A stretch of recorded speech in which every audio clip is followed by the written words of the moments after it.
11 बद्ध तथा मुक्त जीवों के लक्षण। इस अध्याय में भगवान कृष्ण उद्धव को बद्ध तथा मुक्त जीवों का अंतर, साधु पुरुष के लक्षण तथा भक्ति संपादन के विविध पक्ष बतलाते हैं। पिछले अध्याय में उद्धव ने बद्ध तथा मुक्त आत्माओं के विषय में प्रश्न किए थे। भगवान श्री कृष्ण इन प्रश्नों के उत्तर में बतलाते हैं कि यद्यपि आत्मा भगवान का भिन्न अंश है, किंतु सूक्ष्म होने के कारण वे भौतिक शक्ति के संपर्क में आ जाता है, जिसके कारण उसे सत्तो, रजो तथा तमोगुणों को आच्छादक उपाधियों को स्वीकार करना पड़ता है। इस तरह आत्मा अनंत काल से बद्ध रहा है, किंतु जब उसे शुद्ध भक्ति का आश्रय मिल जाता है तो वे नित्य मुक्त कहलाने लगता है। इसलिए दिव्य ज्ञान जीव की मुक्ति का कारण है और अज्ञान उसके बंधन का। ज्ञान तथा अज्ञान दोनों ही भगवान श्री कृष्ण की माया शक्ति से उत्पन्न होते हैं और ये उनकी नित्य शक्तियां हैं। जो जीव प्रकृति के गुणों के प्रति आकृष्ट होते हैं वे मिथ्या अहंकार से मोहित हो जाते हैं, जिससे वे अपने आप को दुख, संभ्रांति, सुख, कष्ट, भय इत्यादि के भोक्ता के रूप में देखते हैं। इस तरह वे इनके बारे में चिंतन करते हैं, यद्यपि ये वस्तुएं वास्तविक या आध्यात्मिक संसार में होती ही नहीं। आत्मा तथा परमात्मा एक ही शरीर के भीतर निवास करते हैं। अंतर इतना ही रहता है कि भिज्ञ होने के कारण परमात्मा कर्म के फल भोगने में लिप्त नहीं होते, प्रत्युत साक्षी मात्र बने रहते हैं, जबकि लघुबद्ध जीव अज्ञानी होने के कारण अपने कर्म के फल भुगतता है। मुक्त जीव अपने पूर्व कर्मों के बचे हुए फलों के कारण भौतिक शरीर के भीतर रहकर भी शरीर के सुख तथा दुख से विचलित नहीं होता। वह ऐसे शारीरिक अनुभवों को उसी तरह देखता है जिस तरह स्वप्न से जगा हुआ व्यक्ति अपने स्वप्न के अनुभवों को देखता है। दूसरी ओर यद्यपि बद्ध जीव स्वभावतः शरीर के सुख दुख का भोक्ता नहीं है, किंतु वह अपने को शारीरिक अनुभवों का वैसा ही भोक्ता मानता है जिस तरह स्वप्न में मनुष्य अपने स्वप्न अनुभवों को यथार्थ मानता है। जिस प्रकार जल में प्रतिबिंबित होने वाला सूर्य जल से बंध नहीं होता और जिस तरह वायु आकाश के किसी एक खंड तक ही सीमित नहीं रहता, उसी तरह विरक्त मनुष्य अपने विस्तृत सांसारिक अनुभव का लाभ उठाकर अपने सारे संशयों को युक्त वैश्य की तलवार से छिन्न कर देता है।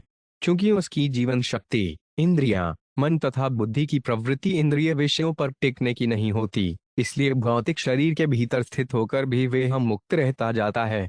चाहे वह सताया जाए या पूजा जाए, इसकी परवाह न करके वह संभाव रहता जाता है, इसलिए वह इसी जीवन में मुक्त माना जाता है। मुक्त पुरुष को इस संसार के पाप पुण्य से किसी तरह का लेना देना नहीं रहता। वह हर वस्तु को संभाव से देखता है। आत्माराम साधु न तो किसी की प्रशंसा करता है न निंदा। वह किसी से व्यर्थ नहीं बोलता और अपने मन को भौतिक वस्तुओं पर नहीं टिकाता। प्रत्युत वह भगवान के ध्यान में सदैव मग्न रहता है, जिससे मूर्खों की दृष्टि में वह मौन पागल व्यक्ति लगता है। कोई कोई कितना ही जैदिक वाड्मय पढ़ ले या उनका उपदेश दे, किंतु यदि उसने भगवान की सेवा के प्रति शुद्ध आकर्षण उत्पन्न नहीं किया तो समझो कि उसने अपने श्रम से आगे कुछ भी प्राप्त नहीं किया। मनुष्य को केवल वही शास्त्र पढ़ने चाहिए जिनमें भगवान का स्वभाव, उनकी मोहक लीलाओं तथा उनके विविध अवतारों की अमृतमय कथाएं वैज्ञानिक ढंग से विवेचित हों। इस प्रकार से उसे परम सौभाग्य प्राप्त होता है। किंतु इन शास्त्रों के अतिरिक्त अन्यों का अध्ययन करने से दुर्भाग्य ही हाथ लगता है। मनुष्य को दृढ़ संकल्प के साथ आत्मा की ठीक ठीक पहचान करनी चाहिए और इस भौतिक शरीर को मिथ्या पहचान का परित्याग कर देना चाहिए। उसके बाद ही वह प्रेम के आगार भगवान श्री कृष्ण के चरण कमलों पर अपने हृदय को न्यौछावर करे और असली शांति प्राप्त करें। जब मन तीन गुणों के वश में हो जाता है तो वह परब्रह्म का ध्यान अच्छी तरह नहीं कर सकता। जो श्रद्धालु लोग धर्म, अर्थ तथा काम प्राप्त करने के लिए वैदिक यज्ञ संपन्न कर चुके होते हैं, वे अनेक जन्मों के बाद जगत को शुद्ध करने वाली भगवान की मंगलकारी लीलाओं के श्रवण, कीर्तन तथा नित्य चिंतन में अपने को लगाते हैं। तब ऐसे मनुष्यों को प्रामाणिक गुरुवार तथा संत भक्तों की संगति प्राप्त होती है। इसके बाद गुरु कृपा से वे महाजनों द्वारा नियत आदर्श अधिकारियों का अनुगमन करने लगते हैं और जे अपनी सही पहचान करने में सफल होते हैं। इन उपदेशों को भगवान कृष्ण से सुन लेने पर उद्धव ने वास्तविक संत पुरुष के लक्षणों तथा भक्ति के विभिन्न पक्षों को जानने की इच्छा व्यक्त की। भगवान कृष्ण ने उत्तर दिया कि असली साधु या वैष्णव निम्नांकित गुणों के होने पर योग्य बनता है।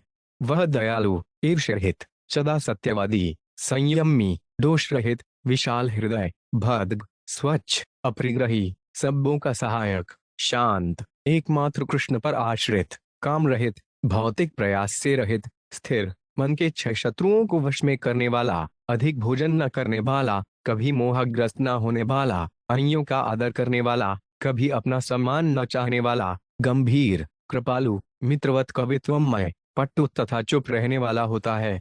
साधु का प्रमुख गुण यह है कि वह एकमात्र कृष्ण की शरण लेता है। जो एकमात्र कृष्ण की सेवा में लगा रहता है और उन्हें असीम अंतर्यामी सच्चिदानंद भगवान मानता है, वह सर्वोच्च भक्त है। भक्ति योग में 64 प्रकार के कर्म रहते हैं।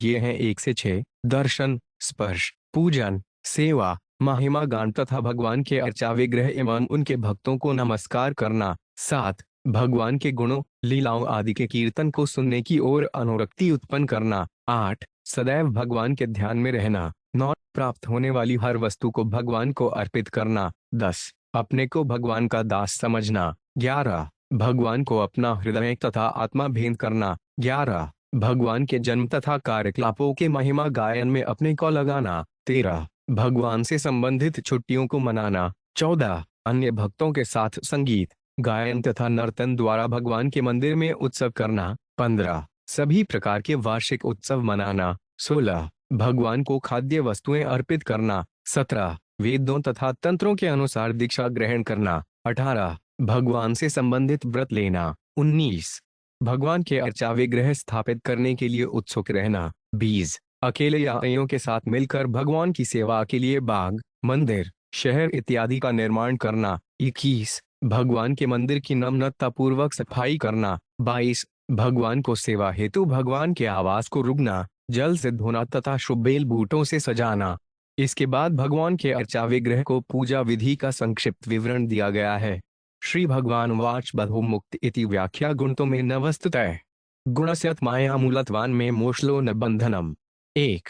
भगवान ने कहा, हे उद्धव, मेरे अधीन प्रकृति के गुणों के प्रभाव से जीव कभी बंध कहा जाता है तो कभी मुक्त, किंतु वस्तुतः आत्मा न तो कभी बद्ध होता है न मुक्त, और चूंकि मैं प्रकृति के गुणों की कारण स्वरूप माया का परम स्वामी हूँ, इसलिए मुझे भी मुक्त या बंध नहीं माना जाना चाहिए। तात्पर्य: इस अध्याय में भगवान कृष्ण बद्ध तथा मुक्त जीवन के विभिन्न गुणों की व्याख्या करते हैं। ये ऐसे लक्षण हैं जिनसे मनुष्य संत पुरुषों को एवं भगवान की भक्ति की विविध विधियों को पहचान सकता है। पिछले अध्याय में उद्धव ने भगवान से पूछा था कि बद्ध तथा मुक्त जीवन कैसे संभव है। अब भगवान उत्तर देते हैं कि उद्धव का प्रश्न सतही है, क्योंकि शुद्ध आत्मा भगवान की भौतिक शक्ति में कभी नहीं फंसता। जीव प्रकृति के 3 गुणों से मिथ्या संबंध की कल्पना करता है और भौतिक शरीर को आत्मा मान लेता है। इसलिए आत्मा अपनी ही कल्पना के परिणामों को भुगतता है। जिस तरह मनुष्य स्वप्न के भ्रामक कार्यों से कष्ट पाता है, इससे यह नहीं सूचित होता कि भौतिक जगत उस रूप में भ्रामक, मायायुक्त है जिससे कि अस्तित्व रहित जान पड़े। भौतिक जगत निश्चित रूप से सत्य है, क्योंकि यह भगवान की शक्ति है और जीव भी ईश्वर की पराशक्ति होने से सत्य है। किंतु जीव का यह स्वप्न कि वह भौतिक जगत का भिन्न अंश है, ऐसा मोह, भ्रम है जो उसे विरोधी अवस्था में खींच ले जाता है, जिसे भौतिक बंध जीवन कहते हैं। जीव वास्तव में कभी भी बंध नहीं है, क्योंकि वह भौतिक जगत से झूठे संबंध की कल्पना करता है। क्योंकि जीव तथा पदार्थ में अंततः कोई स्थायी संबंध नहीं होता, अतएव वास्तविक मुक्ति नहीं होती। जीव भगवान की अपराशक्ति से नित्य परे होने के कारण नित्य मुक्त है। भगवान कृष्ण यह उद्घाटित करते हैं कि एक विचार से जीव यथार्थ में बद्ध है ही नहीं, अतएव वे हम मुक्त नहीं किया जा सकता। किंतु दूसरे विचार से बंधन तथा मोक्ष जैसे शब्दों को भगवान की तटस्था शक्ति रूप व्यष्टि आत्मा की विशेष अवस्था को दर्शाने के लिए प्रयुक्त किया जाता है। यद्यपि व्यष्टि आत्मा कभी भी पदार्थ से बंध नहीं रहता, किंतु उसे मिथ्या पहचान के कारण प्रकृति द्वारा दिए गए फल भोगने होते हैं। इस तरह बंध शब्द का प्रयोग भगवान की अपराशक्ति के भीतर जीव के अनुभव को सूचित करने के लिए किया जाता है। क्योंकि बंध शब्द मिथ्या अवस्था को बताता है, इसलिए ऐसी मिथ्या स्थिति से स्वतंत्र होने को मोक्ष कहा जा सकता है। इसलिए बंध तथा मोक्ष शब्द स्वीकार्य होते हैं यदि वे मोह द्वारा उत्पन्न क्षणिक स्थिति के द्योतक हों और जीव के परम स्वभाव के द्योतक न हों। इस श्लोक में कृष्ण कहते हैं, गुणस्य माया गुलत्वान न में मोक्षो न बंधनम। बंधन तथा मोक्ष शब्दों को कभी भी भगवान पर लागू नहीं किया जा सकता, क्योंकि वे परम सत्य हैं और हर एक के परम नियंता हैं। भगवान कृष्ण शाश्वत रूप से परम दिव्य सत्ता है, जिन्हें मोह द्वारा कभी भी बांधा नहीं जा सकता। यह तो भगवान को मोहिनी शक्ति का कर्तव्य है कि वह भगवान कृष्ण की पृथक आनंदमय स्थिति का झूठा बोध कराकर जीवों को अज्ञान की ओर आकृष्ट करें। भगवान से पृथक अस्तित्व की मोहमयी धारणा माया या भौतिक मोह कहलाता है। क्योंकि कृष्ण माया के परम नियंता हैं, इसलिए भगवान पर माया का किसी तरह से किसी प्रकार का प्रभाव पड़ने की संभावना नहीं रहती। इसलिए बंधन शब्द को सच्चिदानंद रूप भगवान पर लागू नहीं किया जा सकता। बंधन से स्वतंत्र होने का सूचक शब्द मोक्ष ईश्वर के प्रसंग में समान रूप से अप्रासंगिक है। इस श्लोक की टीका श्रील भक्ति सिद्धांत सरस्वती ठाकुर ने इस प्रकार की है। भगवान महान आध्यात्मिक शक्तियों से युक्त हैं, किंतु संसारी मनोरथ के कारण बद्ध जीव सोचता है कि परम सत्य उन विविध आध्यात्मिक शक्तियों से रहित हैं, जिससे वे आनंदमय जीवन बिता सकें। यद्यपि जीव भगवान की आध्यात्मिक शक्ति है, किंतु संप्रति वह अप्रामाया शक्ति के पद पर स्थित है और कल्पना करने से वह बंध जीवन में बंध जाता है। मोक्ष का अर्थ है कि जीव अपने को भगवान की आध्यात्मिक शक्ति में स्थानांतरित कर दे। यह आध्यात्मिक शक्ति 3 कोटियों में विभाजित की जा सकती है: हादिनी, संधिनी तथा संवेत। क्योंकि भगवान शुद्ध आनंद तथा ज्ञान से युक्त हैं, अतएव वे कभी भी बंध या मुक्त नहीं होते। किंतु भगवान की भौतिक शक्ति में फंसने के कारण जीव कभी बद्ध होता है तो कभी मुक्त। प्रकृति के 3 गुणों की आदि निरपेक्ष अवस्था माया कहलाती है। जब तीनों गुण परस्पर क्रिया करते हैं तो इनमें से कोई एक गुण शक्तिशाली बन जाता है और अन्य 2 गुणों को तब तक दबाता रहता है जब तक कोई अन्य गुण प्रधान नहीं हो जाता। इस तरह इन तीनों को उनकी अनेक प्रकार को अभिव्यक्ति के द्वारा पहचाना जा सकता है। यद्यपि 3 प्रकार को भौतिक शक्तियां भगवान से विस्तार पाती हैं, किंतु भगवान अपने साकार रूप में तीनों आध्यात्मिक शक्तियों सत्य, चित्त तथा आनंद के असली धाम होते हैं। यदि कोई व्यक्ति माया का साम्राज्य कहलाने वाले भौतिक आकाश में बंद जीवन के पाश से मुक्त होना चाहता है तो उसे आध्यात्मिक आकाश तक जाना होगा, जहां सारे जीव आनंद से परिपूरित रहते हैं, नित्य आध्यात्मिक शरीरों वाले होते हैं और भगवान की प्रेमा भक्ति में संलग्न रहते हैं। भगवान की प्रेमा भक्ति में अपने नित्य आध्यात्मिक स्वरूप को विकसित करके मनुष्य बंध जीवन तथा निर्विशेष मुक्ति के द्वैत को लांछ जाता है और भगवान की आध्यात्मिक शक्तियों का प्रत्यक्ष अनुभव कर सकता है। उस समय भौतिक जगत से झूठी पहचान की कोई संभावना नहीं रहती। जीव अपने को नित्य आत्मा समझ करके यह जान सकता है कि वह सत्य रूप से पदार्थ से कभी संबद्ध नहीं रहा है, क्योंकि वह भगवान की पराशक्ति का अंश है। इस तरह आध्यात्मिक आकाश की सत्यता को परिधि में बंधन तथा मोक्ष दोनों ही अर्थहीन है। जीव तो भगवान की तटस्था शक्ति है, उसे भगवान को शुद्ध भक्ति में संलग्न होने के लिए स्वेच्छा का प्रयोग करना चाहिए। अपने नित्य आध्यात्मिक शरीर को पुनरुज्जीवित करके मनुष्य यह समझ सकेगा कि वे भगवान को आध्यात्मिक शक्ति का लघुकण मात्र है। दूसरे शब्दों में जीव सच्चिदानंद का लघुकण है और इस तरह पूर्ण कृष्ण भावनामृत में प्रकृति के 3 गुणों के मोह द्वारा हांके जाने की संभावना नहीं रहती। निष्कर्षतः यह कहा जा सकता है कि व्यष्टि जीव कभी भी पदार्थ से बंधा नहीं होता, इसलिए मुक्त नहीं होता। यद्यपि उक्त को मोहमयी स्थिति को वास्तव में बद्ध तथा मुक्त कहा जा सकता है। दूसरी ओर भगवान शाश्वत रूप से अपनी आध्यात्मिक शक्तियों में स्थित होते हैं और कभी भी बंद नहीं कहे जा सकते। अतः वैसी अस्तित्व रहित दशा से ईश्वर द्वारा अपने को मुक्त बनाने का कोई अर्थ नहीं निकलता। शोक मोह सुख दुखन देहापतिश माया स्वप्नो यथात्मनः ख्याति संसुतीर्ण तु वास्तविदो। जिस तरह स्वप्न मनुष्य की बुद्धि की सृष्टि है किंतु वास्तविक नहीं होता, उसी तरह भौतिक शौक, मोह, सुख, दुख तथा माया के वशीभूत होकर भौतिक शरीर ग्रहण करना, ये सभी मेरी मोहिनी शक्ति माया की सृष्टियां हैं। दूसरे शब्दों में भौतिक जगत में कोई असलियत नहीं है। तात्पर्य देह आपत्ति शब्द सूचित करता है कि जीव अपनी झूठी पहचान बाह्य भौतिक शरीर से करता है और इस तरह एक शरीर से दूसरे में जाता रहता है। आपत्ति शब्द महानु कष्ट या दुर्भाग्य को भी बतलाने वाला है। मोहवश ऐसी झूठी पहचान के कारण जीव यहाँ पर वर्णित कष्टप्रद लक्षणों का अनुभव करता है। माया का अर्थ है यह मिथ्या धारणा कि कोई भी वस्तु भगवान कृष्ण के बिना या भगवान के आनंद के अतिरिक्त अन्य किसी कार्य के लिए विद्यमान रहती है। यद्यपि बद्ध जीव मिथ्या इंद्रिय तृप्ति भोगने का प्रयास करते हैं, किंतु परिणाम सदैव पीड़ादायक ही होता है और ऐसे पीड़ाप्रद अनुभव बद्ध जीवों को भगवान के पास वापस जाने के लिए मोड़ते हैं। दूसरे शब्दों में भौतिक सृष्टि का चरम उद्देश्य जीव को भगवत भक्ति तक वापस लाना है। इसलिए भौतिक जगत के कष्टों को भी भगवान की कृपा ही समझना चाहिए। बद्ध जीव भौतिक वस्तुओं को अपने भोग की वस्तुएं मानकर उनकी क्षति पर अत्यधिक शौक करता है। इस श्लोक में उस स्वप्न का उदाहरण दिया गया है जिसमें भौतिक बुद्धि अनेक मोहक वस्तुओं को उत्पन्न करती है। इसी प्रकार हमारी दूषित भौतिक चेतना भौतिक इंद्रिय दृष्टि की झूठी भावना उत्पन्न कर देती है। किंतु यह मृग मरीचिका कृष्ण भावनामृत से विहीन होने के कारण सत्य नहीं होती। दूषित भौतिक चेतना के वशीभूत होने से जीव को असंख्य कष्ट सहने पड़ते हैं। इसका एकमात्र हल यही है कि प्रत्येक वस्तु के भीतर कृष्ण का और कृष्ण के भीतर हर वस्तु का दर्शन किया जाए। इस तरह वे समझ सकेगा कि भगवान कृष्ण ही प्रत्येक वस्तु के परम भोक्ता तथा स्वामी हैं और समस्त जीवों के शुभचिंतक मित्र हैं। भौतिक मोह में मनुष्य को न तो अपने नित्य आध्यात्मिक शरीर की समझ रहती है, न परम सत्य का ज्ञान रहता है। इसलिए यह संसार अपने अत्यंत पवित्र रूप में भी सदैव मूर्खता है। हमें स्वप्न के उदाहरण से यह नहीं मान बैठना चाहिए कि भौतिक जगत का वास्तविक अस्तित्व नहीं है। भौतिक प्रकृति भगवान की बहिरंगा शक्ति की अभिव्यक्ति है, जिस तरह आध्यात्मिक आकाश जबैकुंठ भगवान की अंतरंगा शक्ति की अभिव्यक्ति है। यद्यपि भौतिक वस्तुएं रूपांतरित होती रहती हैं, जिसके कारण उनका स्थायी अस्तित्व नहीं होता, किंतु भौतिक शक्ति वास्तविक होती है, क्योंकि यह परम सत्य भगवान कृष्ण से उत्पन्न होती है। शरीर को झूठे ही वास्तविक आत्मा और भौतिक जगत को अपने भोग की वस्तु मान बैठने के कारण ही ऐसा है। ये तो हमारे मनोरथ हैं। मनुष्य को चाहिए कि समस्त भौतिक उपाधियों से मुक्त होकर सर्वव्यापी सत्य भगवान कृष्ण के प्रति सजग हो ले। विद्या विदे ममृतनु विध बुद्धव शरीरिणाम मोक्ष बंधक्री आदो माया में विनिर्मिते। 3। हे उद्धव, ज्ञान विद्या तथा अज्ञान अविद्या दोनों ही माया की उपज होने के कारण मेरी शक्ति के विस्तार हैं।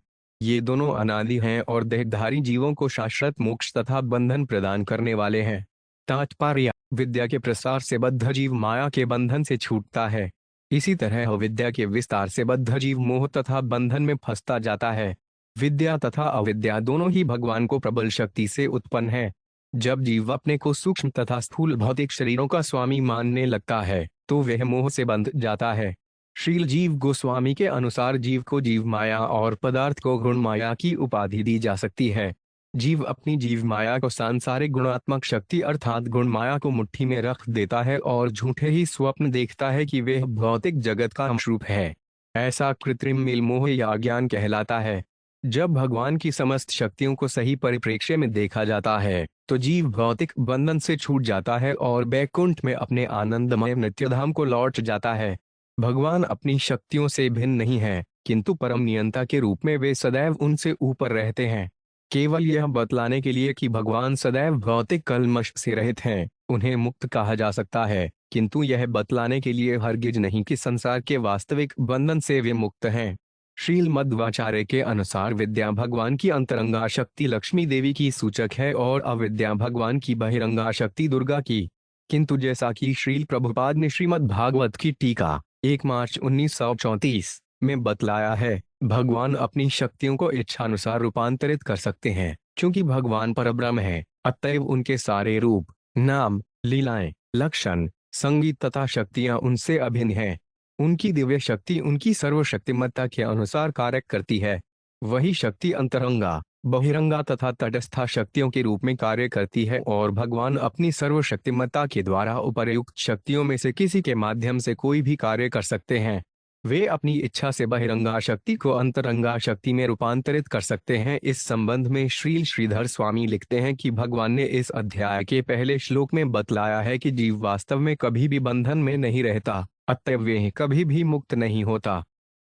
बंधन तथा मोक्ष शब्दों का प्रयोग यह स्मरण रखते हुए किया जा सकता है कि जीव भगवान का दिव्य अंश है। यही नहीं, माया में विनिहित शब्दों से ऐसा अर्थ भी नहीं निकाला जाना चाहिए कि बंधन तथा मोक्ष भगवान को शक्ति से उत्पन्न होने के कारण क्षणिक अवस्थाएं हैं। इसीलिए आपे शब्द का प्रयोग इस श्लोक में हुआ है। विद्या तथा अविद्या नामक भगवान की शक्तियों को माया की सृष्टियां कहा गया है, क्योंकि वे भगवान की शक्तियों का कार्य करती हैं। विद्या शक्ति जीवों को भगवान की लीलाओं में लगाती है, जबकि अविद्या उसे भगवान को भूलने तथा अंधकार में लीन हो जाने में लगाती है।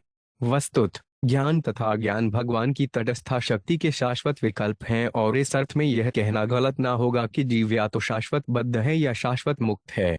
इस प्रसंग में विनिर्मित शब्द बतलाता है कि भगवान अपनी शक्ति का विस्तार ज्ञान तथा अज्ञान के रूप में करते हैं, जो भगवान को अंतरंगा तथा बहिरंगा शक्तियों के कार्यों को प्रदर्शित करते हैं। ऐसे प्रदर्शन विभिन्न देशों, कालों तथा परिस्थितियों के अनुसार प्रकट तथा अप्रकट हो सकते हैं, किंतु भौतिक बंधन तथा आध्यात्मिक मोक्ष तो भगवान की तटस्था शक्ति के शाश्वत विकल्प हैं।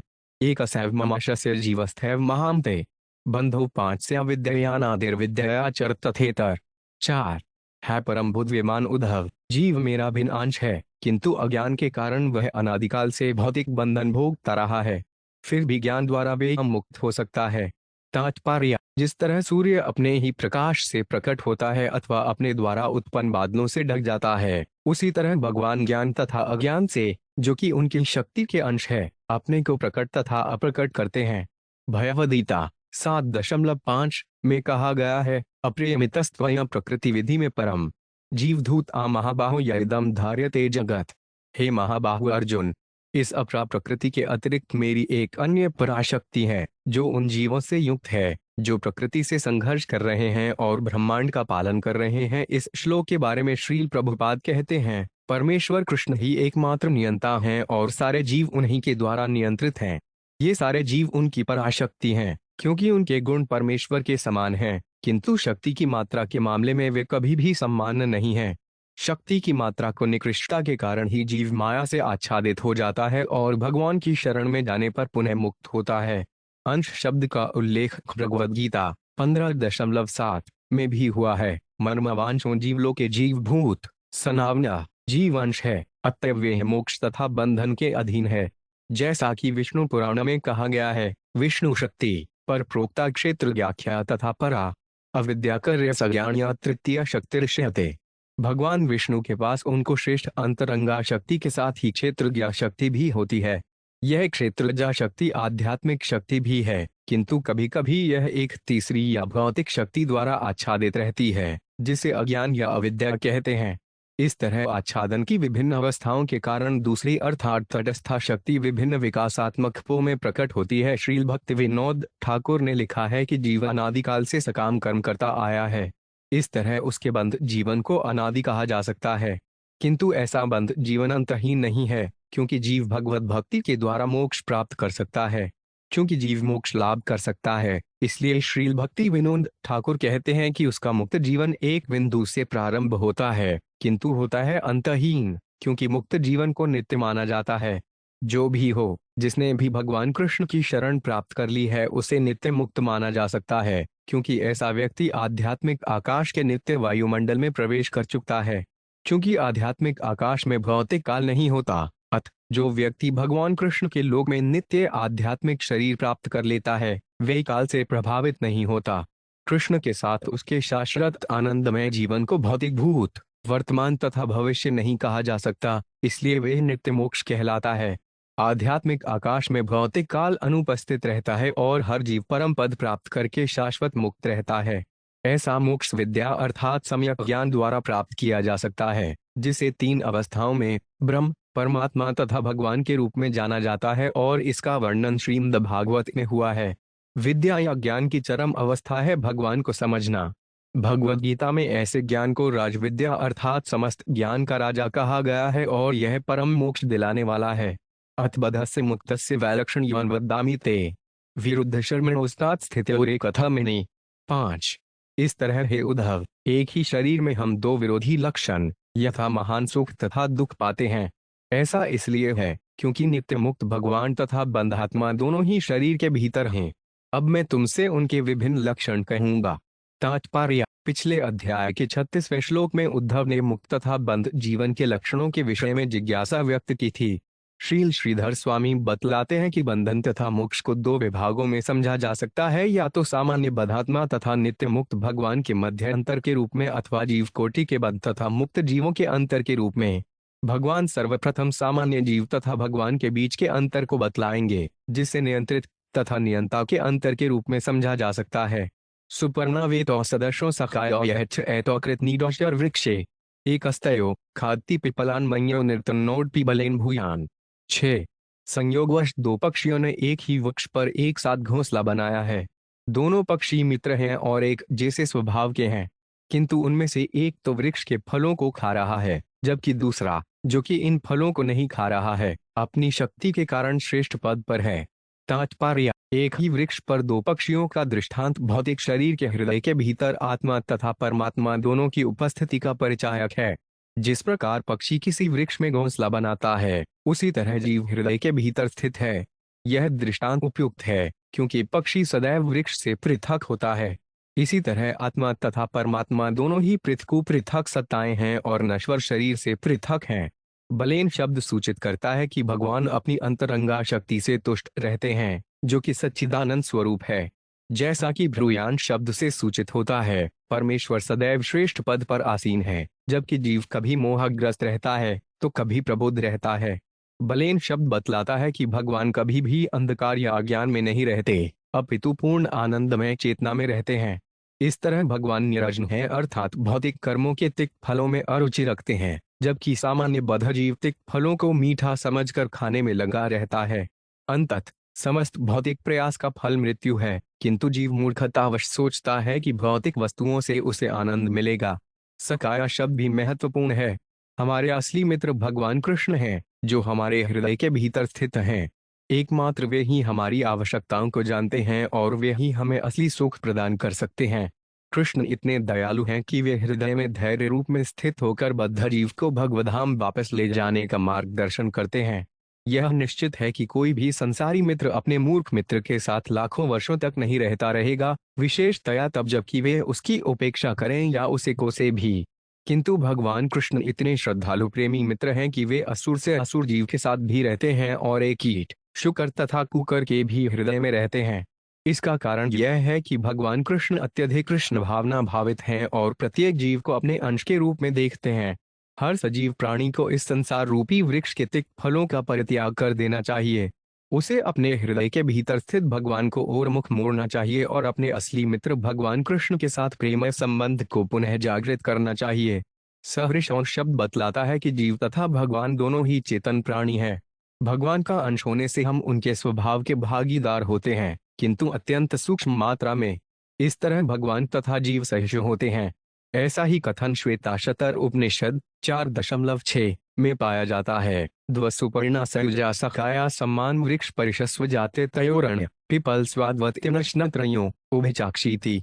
एक वृक्ष पर दो पक्षी हैं। उनमें से एक पक्षी वृक्ष के फल खा रहा है, जबकि दूसरा पक्षी उसके कार्यों का साक्षी है। यह साक्षी भगवान है और फल खाने वाला जीव है। आत्मान्वयम् च सवेद विद्वान पिपलादो न तु पिपलाद। यो 5 विद्या युक्त सतु नित्य बधो विद्याम्यो या सतु नित्यम मोक्ष। 7 जो पक्षी वृक्ष के फल नहीं खा रहा वे भगवान है, जो अपनी सर्वज्ञता के कारण अपने पद को तथा उस बद्ध जीव के पद को, जो कि फल खा रहे पक्षी द्वारा दर्शाया गया है, समझते हैं। किंतु दूसरी ओर वह जीव न तो स्वयं को समझता है, न ही भगवान को। वह अज्ञान से आच्छादित है, अतः नित्य बंध कहलाता है, जबकि पूर्ण ज्ञान से युक्त होने के कारण भगवान नित्य मुक्त हैं। तात्पर्य: इस श्लोक में विद्यामय शब्द भगवान की अंतरंगा शक्ति का सूचक है, उनकी बहिरंगा शक्ति गहन माया का नहीं। भौतिक जगत में विद्या तथा अविद्या दोनों हैं, किंतु इस श्लोक में विद्या उस अंतरंगा आध्यात्मिक ज्ञान की सूचक है, जिससे भगवान सर्वज्ञ हैं। वृक्ष पर के दो पक्षियों का दृष्टांत, जो कि अनेक वैदिक ग्रंथों में पाया जाता है, नित्य नित्यानाम कथन को प्रत्यक्ष करता है कि नित्य जीवों की दो कोटियां हैं, भगवान तथा सूक्ष्म जीवात्मा। बद्ध जीवात्मा भगवान के नित्य दास के रूप में अपनी पहचान भूलकर अपने कर्मों के फल का भोग करना चाहता है और इस तरह अज्ञान के पाश में आ जाता है। अज्ञान का यह बंधन अनादिकाल से चला आ रहा है और इसका परिष्कार भगवत भक्ति ग्रहण करके ही किया जा सकता है, क्योंकि भगवत भक्ति आध्यात्मिक ज्ञान से परिपूर्ण है। बद्ध जीवन में जीव को प्रकृति के नियमों द्वारा बाध्य होकर पवित्र तथा अपवित्र सकाम कर्म करने पड़ते हैं, किंतु जीव अपनी मुक्तावस्था में अपने कर्म के फल परम भोक्ता भगवान को अर्पित करता है। किंतु यह समझ लेना चाहिए कि जीव का ज्ञान अपनी मुक्तावस्था में भी मात्रा में भगवान के तुल्य नहीं होता। यहाँ तक कि इस ब्रह्मांड के सर्वश्रेष्ठ जीव ब्रह्मा भी भगवान तथा उनकी शक्तियों का केवल आंशिक ज्ञान ही प्राप्त कर पाते हैं। भगवद गीता 4.5 में भगवान ने अर्जुन से इस श्रेष्ठ ज्ञान का वर्णन किया है। बहुनी में व्यतीतानि जन्मानि तब चार्जुन वायहन वेद सर्वाणि नत्वान वेद परंतप। भगवान ने कहा, तुम्हारे तथा मेरे अनेक जन्म हो चुके हैं, मुझे तो उन सब का स्मरण है, किंतु हे परंतप तुम्हें उनका स्मरण नहीं है। बद्ध शब्द जीव की भगवान पर शाश्वत निर्भरता को बताने वाला है, चाहे वह बद्ध अथवा मुक्त अवस्था में हो। माया के संसार में जीव जन्म मृत्यु के क्रूर नियमों से बंधा रहता है, जबकि बैकुंठ में जीव भगवान के प्रेम बंधन से बंधा होता है। मोक्ष का अर्थ है जीवन के कष्टों से मुक्ति। किंतु इसका अर्थ भगवान के साथ प्रेमय संबंध से मुक्ति कदापि नहीं होता, क्योंकि यह संबंध शाश्वत जीवन का सार है। श्रील मध्वाचार्य के अनुसार एकमात्र भगवान ही नित्य मुक्त जीव हैं और अन्य सारे जीव आनंदमय भक्ति से अथवा माया के बंधन से भगवान के आश्रित और बंध हैं। बद्धात्मा को संसार रूपी वृक्ष के तिक्त फलों का आस्वादन त्याग देना चाहिए और अपने हृदय में स्थित अपने परम प्रिय मित्र भगवान कृष्ण की ओर ध्यान देना चाहिए। भगवान कृष्ण की प्रेमाक्ति के तुल्य या इससे बढ़कर कोई आनंद नहीं और कृष्ण प्रेम रूपी फल का आस्वादन करने पर मुक्त जीव आनंद सागर में प्रवेश करता है। देहस्थो पांच पि न देहस्थो विद्वान सुनाद्यथोथित अदेहस्थो पांच पि देहस्थ कुमते स्वजहृग्य था। 8। जो व्यक्ति स्वरूप सिद्ध है वह भौतिक शरीर में रहते हुए भी अपने को शरीर से परे देखता है। जिस तरह मनुष्य स्वप्न से जागकर स्वप्न शरीर से अपनी पहचान त्याग देता है, किंतु मूर्ख व्यक्ति यद्यपि वह अपने भौतिक शरीर से पहचान नहीं रखता किंतु इसके परे होता है, अपने भौतिक शरीर में उसी प्रकार स्थित सोचता है जिस तरह स्वप्न देखने वाला व्यक्ति अपने को काल्पनिक शरीर में स्थित देखता है। तात्पर्य: बद्ध तथा मुक्त जीवों के विभिन्न लक्षणों की व्याख्या करते हुए भगवान कृष्ण ने सर्वप्रथम नित्य मुक्त भगवान तथा उनकी तटस्थ शक्ति असंख्य जीव जो कभी बद्ध तो कभी मुक्त होते हैं के अंतर को स्पष्ट किया। इस श्लोक में तथा अगले 9 श्लोकों में भगवान ने मुक्त तथा बंध जीवात्माओं के विभिन्न लक्षणों का वर्णन किया है। मनुष्य स्वप्न के समय अपने को एक काल्पनिक शरीर में देखता है, किंतु जागने पर वे उस शरीर से अपनी पहचान करना छोड़ देता है। इसी तरह जो कृष्ण भावनामृत के प्रति जागृत हो जाता है वह अपनी पहचान न तो स्थूल या सूक्ष्म शरीर से करता है, न ही भौतिक जीवन के सुख या दुख से प्रभावित होता है। दूसरी ओर मूर्ख व्यक्ति कुंती संसार रूपी स्वप्न से जागता नहीं और स्थूल तथा सूक्ष्म शरीरों की मिथ्या पहचान के कारण असंख्य समस्याओं से पीड़ित होता रहता है। मनुष्य को अपनी नित्य आध्यात्मिक पहचान नित्य स्वरूप में स्थित होना चाहिए। अपनी सही पहचान कृष्ण के नित्य दास के रूप में कर लेने पर मनुष्य झूठी भौतिक पहचान से मुक्त हो जाता है। फलत मोहमय संसार के कष्ट तुरंत समाप्त हो जाते हैं, जिस तरह जागने पर कष्टप्रद स्वप्न की चिंता समाप्त हो जाती है। किंतु यह समझ लेना होगा कि स्वप्न से जागृत होने की यह उपमा भगवान पर कभी लागू नहीं होती, क्योंकि वे कभी भी मोह में नहीं रहते। वे अपनी अद्वितीय कोटि में, जिसे विष्णु तत्व कहते हैं, नित्य जागृत तथा प्रबुद्ध रहते हैं। जो विद्वान होता है वह ऐसे ज्ञान को सरलता से समझ सकता है। इंद्रियार्थशु गुणेरपि गुणेशुक्ष गृहमानेश्वहन कुर्यान विद्वान यस्तो विक्रिय। नौ भौतिक इच्छाओं के कलमश से मुक्त प्रबुद्ध व्यक्ति अपने आप को शारीरिक कार्यों का कर्ता नहीं मानता, प्रत्युत वह जानता है कि ऐसे कार्यों में प्रकृति के गुणों से उत्पन्न इंद्रियां ही उन्हीं गुणों से उत्पन्न इंद्रिय विषयों से संपर्क करती हैं। तात्पर्य: भगवद गीता 3.28 में भगवान कृष्ण ने ऐसे ही वचन कहे हैं। तत्ववितु पहाबाहों गुण कर्म विधाज्ञों गुणा गुणेषु वर्तन्त इति मत्वा न सजते। हे महाबाहो, भक्ति भावमय कर्म तथा सकाम कर्म के भेद को भली भांति जानते हुए जो परम सत्य को जानने वाला है वे कभी भी अपने आप को इंद्रियों में तथा इंद्रिय तृप्ति में नहीं लगाता। भौतिक शरीर इंद्रिय विषयों से अयोन्य क्रिया करता है, क्योंकि शरीर को जीवित रखने के लिए खाना पीना बोलना सोना इत्यादि आवश्यक है। किंतु प्रबुद्ध व्यक्ति जो कृष्ण भावनामृत के विज्ञान को जानता है यह कभी नहीं सोचता मैं इन इंद्रिय विषयों को अपनी संपत्ति मानता हूँ और ये मेरे आनंद के लिए हैं। इसी प्रकार यदि शरीर कोई अद्भुत कर्म करता है तो कृष्ण भावना भावित व्यक्ति कभी गर्वित नहीं होता, न ही वह शरीर द्वारा किसी प्रकार से कार्य करने में असफल होने पर हताश होता है। दूसरे शब्दों में कृष्ण भावनामृत का अर्थ है स्थूल तथा सूक्ष्म शरीर से पहचान का परित्याग। मनुष्य को चाहिए कि वे इन्हें भगवान की बहिरंगा शक्ति के रूप में देखे, जो कि भगवान द्वारा शक्ति प्रदत्त प्रतिनिधि माया के निर्देशन में कार्य करती है। सकाम कर्मों में लीन रहने वाला व्यक्ति महापाया के अथवा बहिरंगा माया के प्रभाव क्षेत्र में कार्य करता है और भौतिक जगत के कष्टों का अनुभव करता है। दूसरी ओर भक्त अंतरंगा शक्ति अर्थात योग माया के प्रभाव में कर्म करता है और भगवान को अपनी प्रेमा भक्ति अर्पित करके तुष्ट रहता है। प्रत्येक अवस्था में भगवान अपनी विविध शक्तियों के द्वारा कर्म के चरम करता है। श्रील विश्वनाथ चक्रवर्ती ठाकुर के अनुसार जो व्यक्ति अपने को देहात्म बुद्धि से ऊपर बताता है किंतु उसी के साथ ही भौतिक इच्छा तथा मानसिक विकार के वशीभूत रहता है, वे वंचक तथा अधमबद्ध जीव माना जाता है। देवाधीन शरीरेन्स्मिन् गुण भावेन कर्मणा वर्तमानो 5 बुद्धस्तत्र कर्तास्मीति निबध्यते। 90 अपने पूर्व सकाम कर्मों द्वारा उत्पन्न शरीर के भीतर स्थित अज्ञानी व्यक्ति सोचता है कि मैं ही कर्म का करता हूँ। इसलिए ऐसा मूर्ख व्यक्ति मिथ्या अहंकार से मोहग्रस्त होकर उन सकाम कर्मों से बंध जाता है जो वस्तुतः प्रकृति के गुणों द्वारा किए जाते हैं। तात्पर्य थयवदयिता 3.27 में कहा गया है, प्रकृते क्रियमाणानि गुणकर्याणि सर्वश अहंकार विरोधरत्मा करवाहमिति यण्यते। जीव परम पुरुष भगवान कृष्ण पर आश्रित होता है, लेकिन मिथ्या अहंकार के कारण वह पूर्ण पुरुषोत्तम भगवान की उपेक्षा करके अपने को कर्म का कर्ता तथा प्रत्येक वस्तु का भोक्त मानता है। श्रील मध्वाचार्य कहते हैं कि जिस प्रकार राजा उत्पात करने वाली प्रजा को दंड देता है, उसी तरह परमेश्वर पापी जीव को माया के जंजाल में डालकर एक शरीर से दूसरे में देहांतर के लिए बाध्य करके दंड देता है। एवं विरक्त शयन आसनाट नमजने दर्शन स्पर्शन अग्रान भोजन श्रवणादिषु न तथा बध्यते विद्वान तत्राद्यन गुणान। 119। प्रबुद्ध व्यक्ति विरक्त रहकर शरीर को लेटने, बैठने, चलने, नहाने, देखने, छूने, सूंघने, खाने, सुनने इत्यादि में लगाता है, लेकिन वे कभी भी ऐसे कार्यों में फंसता नहीं। निसंदेह वह समस्त शारीरिक कार्यों का साक्षी बनकर अपनी इंद्रियों को उनके विषयों में लगाता है और वह मूर्ख व्यक्ति की भांति उसमें फंसता नहीं। पिछले का तात्पर्य, पिछले अध्याय में उद्धव ने भगवान कृष्ण से यह प्रश्न पूछा था कि प्रबुद्ध व्यक्ति बद्ध जीव की तरह अपने को बाह्य शारीरिक कार्यों में क्यों लगाता है। यहाँ पर उसका उत्तर भगवान द्वारा दिया गया है।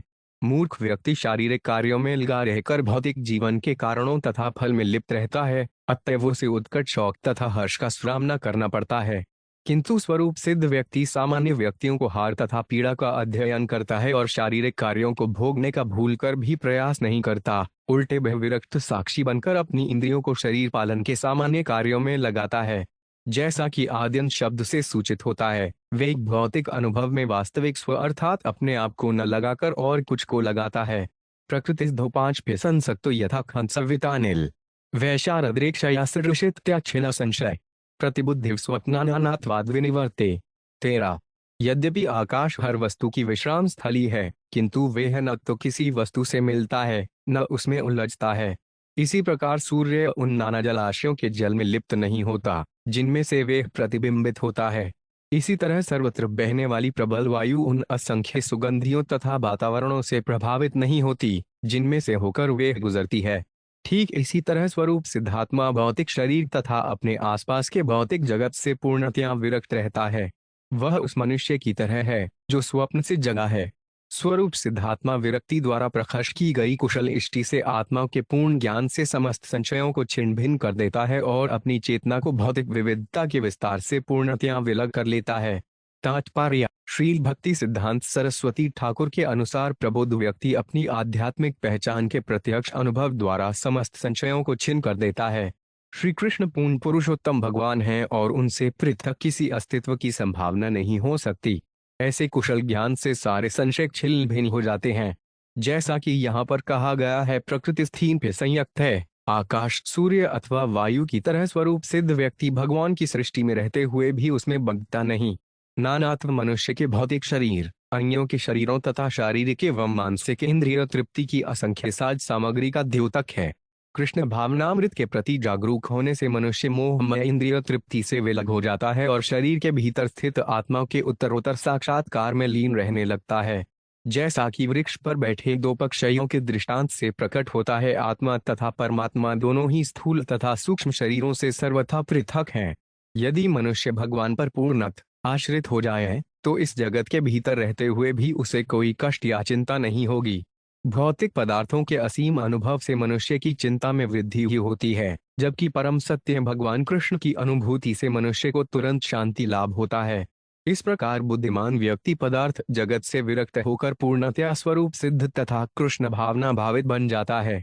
यस्य सिर्वोत्ति षड्जूलपा प्राणेन्द्र यमनोधियाम वृतये सविनिर्मुक्तो देहस्थो 5 पिहित गुणे। 14। वह व्यक्ति स्थूल तथा सूक्ष्म शरीरों से पूर्णतया मुक्त माना जाता है जब उसके प्राण, इंद्रियों, मन तथा बुद्धि के सारे कर्म किसी भौतिक इच्छा के बिना संपन्न किए जाते हैं। ऐसा व्यक्ति शरीर में स्थित रहकर भी बंध नहीं होता। तात्पर्य, भौतिक शरीर तथा मन को शौक, मोह, भूख, काम, लोभ, पागलपन, हताशा इत्यादि सताते रहते हैं, किंतु जो व्यक्ति आसक्ति रहित होकर इस जगत में रहता है वे विनिर्मुक्त है। भगवान कृष्ण की सेवा में लगे रहने पर प्राण, इंद्रियां, मन तथा बुद्धि विमल हो जाते हैं, जैसा कि संपूर्ण श्रीमद् भागवत में स्थान स्थान पर पुष्टि हुई है।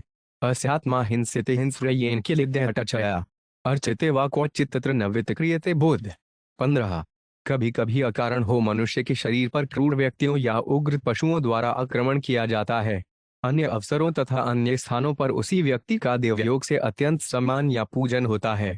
जो व्यक्ति आक्रमण किए जाने पर क्रुद्ध नहीं होता, न ही पूजा किए जाने पर प्रमुदित होता है, वही वास्तव में बुद्धिमान है। तात्पर्य: जब कोई व्यक्ति अकारण ही अपने ऊपर आक्रमण किए जाने पर क्रुद्ध नहीं होता और अपनी पूजा किए जाने पर हर्षित नहीं होता, तो यह समझे कि वे आत्म साक्षात्कार को परीक्षा में उत्तीर्ण हो गया है और आध्यात्मिक बुद्धि के पद को प्राप्त है। उद्धव ने भगवान कृष्ण से पूछा, क्या ज्ञात लक्षण है? स्वरूप सिद्ध व्यक्ति को किन लक्षणों से पहचाना जा सकता है? भगवान कृष्ण ने जिस तरह अर्जुन को ज्ञान दिया था, उसी तरह अब उद्धव को वही विषय समझा रहे हैं। इस श्लोक में भगवान उन लक्षणों को बतलाते हैं जिनसे सनंत पुरुष को आसानी से पहचाना जा सकता है। कईयों की सामान्य व्यक्ति आलोचना किए जाने पर अथवा आक्रमण किए जाने पर क्रुद्ध हो उठता है और अन्यों द्वारा प्रशंसित होने पर हर्ष के मारे फूल कर कुत्ता हो जाता है। ऐसा ही कथन याज्ञवल्क्य का मिलता है, जिसमें कहा गया है कि वास्तविक बुद्धिमान व्यक्ति न तो कांटा चुभाने पर क्रुद्ध होता है, न चंदन लेप जैसी शुद्ध सामग्री से पूजित होने पर मन में प्रसन्न होता है, न स्तुवीत न निंदित कुर्वतः साध्व साधुवा वद गुण दोषाभ्यां वर्जित। समय मुनि। 16। संत पुरुष सम्मान दृष्टि से देखता है, अतएव भौतिक दृष्टि से अच्छे या बुरे कर्म से प्रभावित नहीं होता। यद्यपि वह अन्यों को अच्छा तथा बुरा कार्य करते और उचित तथा अनुचित बोलते देखता है, किंतु वे किसी की प्रशंसा या आलोचना नहीं करता। न कुयात्र वदेत की खिन ध्यात साध्वसा श्रुवा आत्मारामो 5 नया वृत्या विचरे जडवन मुनि। 17। मुक्त साधु पुरुष को अपने शरीर पालन के लिए भौतिक अच्छाई या बुराई की दिशा हेतु न तो कर्म करना चाहिए, न बोलना या सोच विचार करना चाहिए, प्रत्युत उसे सभी भौतिक परिस्थितियों में विरक्त रहना चाहिए और आत्म साक्षात्कार में आनंद लेते हुए उसे इस मुक्त जीवन शैली में संलग्न होकर विचरण करना चाहिए और बाहरी लोगों को मंदबुद्धि व्यक्ति जैसा लगना चाहिए। तात्पर्य: श्रील जीव गोस्वामी के अनुपतार इस श्लोक में ज्ञान योगियों के लिए अनुशासन जैसी संस्तुति हैं, जो अपनी बुद्धि से यह समझने का प्रयास करते हैं कि वे भौतिक शरीर नहीं हैं। किंतु जो व्यक्ति भगवत भक्ति में लगा हुआ है, वे भौतिक वस्तुओं को भगवान कृष्ण की सेवा में उपादेय होने के अनुसार ग्रहण करता या बहिष्कार करता है। जो व्यक्ति कृष्ण भावनामृत का प्रचार करना चाहता हो, उसे अत्यंत बुद्धिमान समझा जाना चाहिए, जड़वत नहीं, जैसा कि इस श्लोक में बतलाया गया है। यद्यपि भगवत भक्त अपनी इंद्रिय तृप्ति के लिए न तो कर्म करता है, न बोलता है, न ही सोचता विचारता है, किंतु वे भगवान की भक्ति के लिए कार्य करने, बोलने और ध्यान करने में बहुत व्यस्त रहता है। भक्त समस्त पतित बद्ध जीवों को भगवान की सेवा में लगाने के लिए बड़ी बड़ी योजनाएं बनाता है, जिससे वे भी शुद्ध बन सकें और भगवत धाम जा सकें। भौतिक वस्तुओं का केवल परित्याग ही पूर्ण चेतना नहीं है। मनुष्य को चाहिए कि हर वस्तु को भगवान की संपत्ति तथा भगवान के आनंद के लिए उत्पन्न समझे। कृष्ण भावनामृत आंदोलन के प्रसार में लगे व्यक्ति के पास इतना समय नहीं रहता कि वे भौतिक भेदभाव कर सके, अतएव वे स्वतः ही मुक्त पद को प्राप्त होता है। शब्द भाणी निष्णातुन अनिष्णायात पर्यदेय श्रमस्तस्य श्रम फलो यातेनुमेव रक्षत। 18। यदि कोई गहन अध्ययन करके वैदिक साहित्य के पठन पाठन में निपुण बन जाता है, किंतु भगवान में मन को स्थिर करने का प्रयास नहीं करता, तो उसका श्रम वैसा ही होता है जिस तरह दूध न देने वाली गाय की रखवाली करने में अत्यधिक श्रम करने वाले व्यक्ति का। दूसरे शब्दों में, वैदिक ज्ञान के भ्रमपूर्ण अध्ययन का फल को श्रम ही निकलता है, उसके कोई अन्य सार्थक फल प्राप्त नहीं होगा। तात्पर्य: श्रील विश्वनाथ चक्रवर्ती ठाकुर ने बतलाया है कि इस श्लोक में आया परे शब्द भगवान का सूचक है, न कि निर्विशेष ब्रह्म का, क्योंकि इन उपदेशों के दाता भगवान कृष्ण ने अगले श्लोकों में अपने को परम कहा है। इसकी निर्विशेषवादी व्याख्या एक देशान्वयुत्तर श्लोकार्धत्वात्पय विरोध अर्थात विरोध मूलक व्याख्या होगी, जो इसी प्रसंग में कहे गए अन्य श्लोकों से विरोध उत्पन्न करेगी। गाय को रखवाली में अत्यधिक श्रम की आवश्यकता होती है। गाय को खिलाने के लिए या तो अन्न उगाना पड़ता है या उपयुक्त चारागाह रखना पड़ता है। यदि चारागाह को ठीक से नहीं रखा जाता, तो विषैले खरपतवार उगेंगे या फिर सर्प बढ़ने लगेंगे और खतरा उत्पन्न हो जाएगा। गायों को कई तरह के रोग तथा किल्लियां लग जाती हैं, उन्हें लगातार नहलाना धुलाना पड़ता है और रोगाणुओं से मुक्त करना पड़ता है। इसी प्रकार गाय की चरागाह के चारों ओर बाड़ लगानी पड़ती है। इस तरह और भी कई कार्य करने होते हैं, किंतु यदि गाय दूध न दे तो सारा श्रम व्यर्थ जाता है। इसी तरह वैदिक मंत्रों के सूक्ष्म तथा गूढ़ अर्थ जानने के लिए संस्कृत भाषा सीखने में परिश्रम करना पड़ता है। यदि इतने परिश्रम के बाद भगवान के दिव्य रूप को न समझा जा सके, जो कि जीवन के समस्त सुख का स्रोत है, और यदि मनुष्य समस्त वस्तुओं के परम आश्रय भगवान की शरण ग्रहण नहीं करता, तो उसका श्रम व्यर्थ जाता है। यहाँ तक कि मुक्तात्मा भी, जिसने देह आत्म बुद्धि का परित्याग कर दिया होता है, यदि भगवान की शरण ग्रहण नहीं करता तो नीचे गिर जाता है। निष्णात शब्द सूचित करता है कि मनुष्य को अंततः जीवन लक्ष्य प्राप्त करना होगा, अन्यथा वह निपुण नहीं है। जैसा कि चैतन्य महाप्रभु ने कहा है, प्रेमाय उमरथ महान। मानव जीवन का वास्तविक लक्ष्य भगवत प्रेम है, और किए कब बिना कोई इस लक्ष्य को प्राप्त किए बिना कोई निपुण नहीं कहला सकता। गांधुग्धोहाम सत्तिचण भार्या देहन पराधीन मसत प्रजा च वितांत्वतीर्धिकृत मड़वाचीन आमया रक्षति दुखी। 19। हे उद्धव, वह व्यक्ति निश्चय ही अत्यंत दुखी होता है जो दूध न देने वाली गाय को लटा पत्नी, पूर्णतः परायत शरीर, निकम्मे बच्चों या सही कार्य में न लगाई जाने वाली धन संपदा की देखरेख करता है। इसी तरह जो व्यक्ति मेरी महिमा से रहित वैदिक ज्ञान का अध्ययन करता है, वह भी सर्वाधिक दुखियारा है। तात्पर्य, वह व्यक्ति वास्तव में विद्वान या निपुण है, जो यह समझता है कि सारी भौतिक वस्तुएं, जिनकी अनुभूति विविध इंद्रियों द्वारा होती है, भगवान की अंश हैं, और भगवान के आश्रय के बिना किसी वस्तु का अस्तित्व नहीं होता। इस श्लोक में अनेक दृष्टांतों द्वारा यह निष्कर्ष निकाला गया है कि यदि बाकु शक्ति का उपयोग भगवान के समर्थन में नहीं होता तो वह व्यर्थ है। श्रील विश्वनाथ चक्रवर्ती ठाकुर के अनुसार इस श्लोक का भावार्थ यह है कि विविध इंद्रियों के कार्य व्यर्थ होते हैं यदि उनका उपयोग ईश्वर के महिमा गायन में नहीं किया जाता। निसंदेह अवधूत ब्राह्मण ने पहले ही राजा यदु से कहा था कि यदि जिह्वा को वश में नहीं रखा जाता है तो आत्मसंयम का सारा कार्यक्रम विफल हुआ समझो। जब तक भगवान को महिमा का उच्चारण नहीं किया जाता, तब तक जीभ को वश में नहीं किया जा सकता। दूध रहित गाय का दृष्टांत महत्वपूर्ण है। भद्र पुरुष कभी भी गाय को नहीं मारता, अतएव जब गाय बांझ हो जाती है और दूध नहीं देती तो उसकी रक्षा के कार्य में लग जाना चाहिए, क्योंकि व्यर्थ गाय को कोई नहीं खरीदेगा। बांस गाय का लोभी मालिक कुछ काल तक सोचता रह सकता है, मैं इस गाय के पालने में काफी धन लगा चुका हूं और निकट भविष्य में यह पुनः गाभिन होगी तो दूध देगी, किंतु जब यह आशा व्यर्थ जाती है तो वह गाय के स्वास्थ्य तथा उसकी सुरक्षा के प्रति अयमनस्क तथा उपेक्षा से पूर्ण हो जाता है। ऐसी पापूर्ण अवमानना से मनुष्य को अगले जन्म में दुख भोगना पड़ सकता है, यद्यपि वह इस जीवन में बांझ गाय के कारण पहले ही काफी दुख उठा चुका होता है। इसी तरह यह जानकर कि उसकी पत्नी न तो साध्वी है न स्नेहिल, तो वे संतान पाने के लिए इतना उत्सुक हो उठता है कि वे ऐसी व्यर्थ पति की देख रेख यह सोचकर करता रहता है कि मैं अपनी पत्नी को सती स्त्री के धार्मिक कार्य सिखलाऊंगा। महान स्त्रियों के ऐतिहासिक दृष्टांत सुनकर उसका हृदय वशमेव परिवर्तित हो जाएगा और वह मेरी अद्भुत पत्नी बन जाएगी। दुर्भाग्यवश कई बार कुलटाखरी बदलती नहीं और कई व्यर्थ की संतानों को जन्म देती है जो उसी के समान मूर्ख तथा अधार्मिक होती हैं। ऐसी संतानें कभी भी पिता को कोई सुख नहीं पहुंचाती, फिर भी पिता अत्यधिक श्रम करके उनकी देखरेख करता है। इतना ही नहीं, जिसने भगवत कृपा से धन संचित कर लिया है उसे उचित व्यक्ति को तथा उचित कार्य के लिए दान देने के लिए सतर्क रहना होगा। यदि ऐसा उपयुक्त व्यक्ति या कारण प्रकट होता है और तब यदि कोई संकोच करता है और स्वार्थ भाव में आकर दान नहीं देता तो उसकी ख्याति जाती रहती है और अगले जीवन में वे निर्धन होगा। जो व्यक्ति समुचित रीति से दान नहीं देता तो वह अपनी संपत्ति की रक्षा करने में पूरा जीवन बिता देता है, जिससे उसे कोई यश या सुख हाथ नहीं लगता।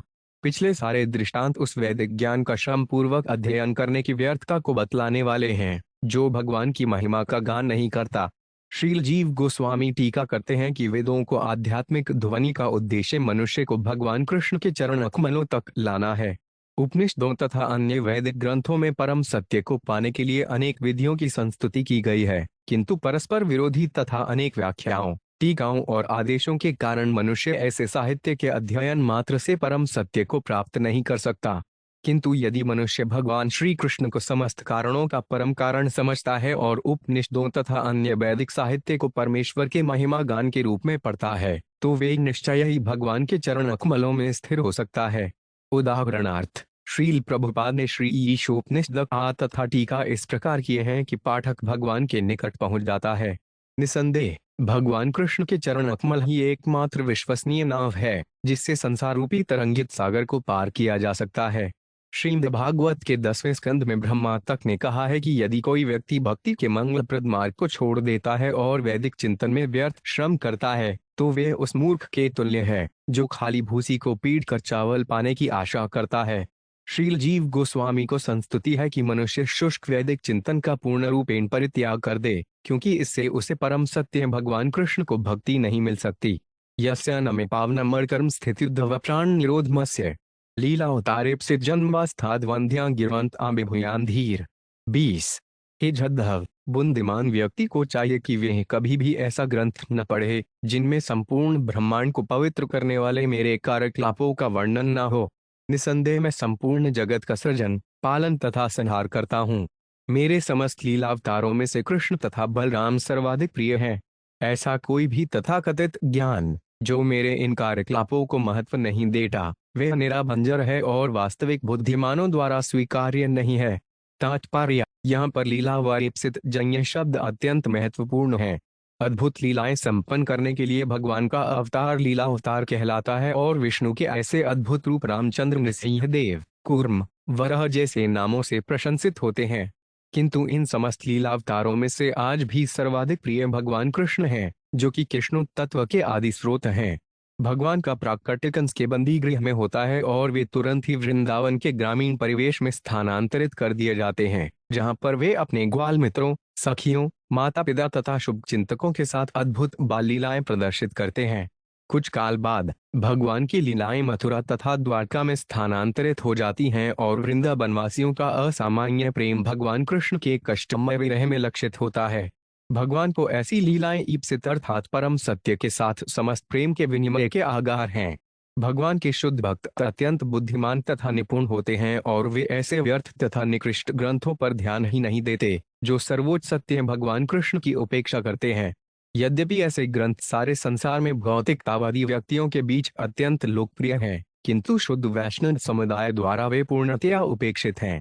इस श्लोक में भगवान बतलाते हैं कि भक्तों के लिए जिन ग्रंथों को संस्तुति की गई है वे ऐसे होते हैं जो भगवान की लीलाओं का गुणगान पुरुष अवतार तथा लीलावारों के रूप में करते हैं और इनका अंत भगवान कृष्ण के साक्षात प्राकट्य में होता है, जिसकी पुष्टि ब्रह्म संहिता 5.39 में हुई है। रामाद्युतिषु कलान्यमेन तेन नानावतः स्पक्रोध ध्रुवनेषु किंतु कृष्ण स्वयं संभवत परमः पुमान यो गोविंदमादि पुरुषतमः भजामि।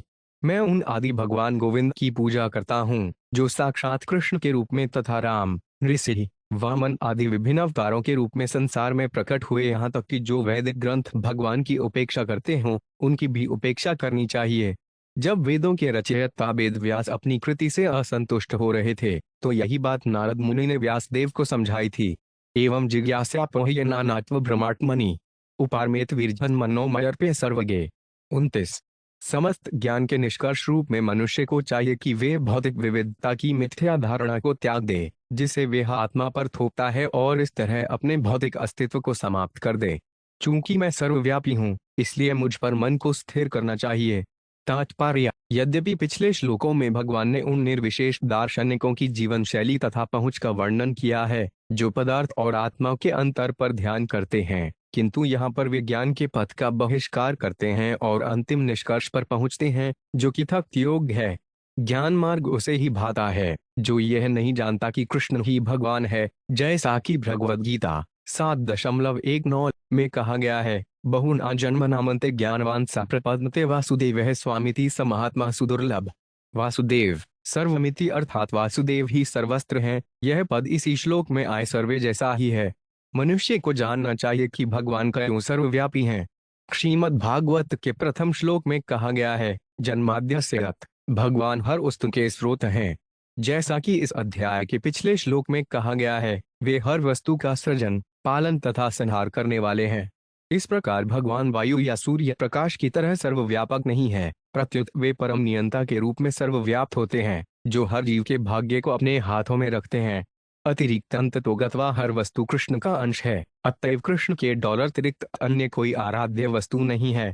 अन्य किसी वस्तु का चिंतन भी कृष्ण का चिंतन है, किंतु वे अपूर्ण रहता है, जैसा कि अविधि पूर्वकम शब्द द्वारा भगवद गीता में पुष्टि हुई है।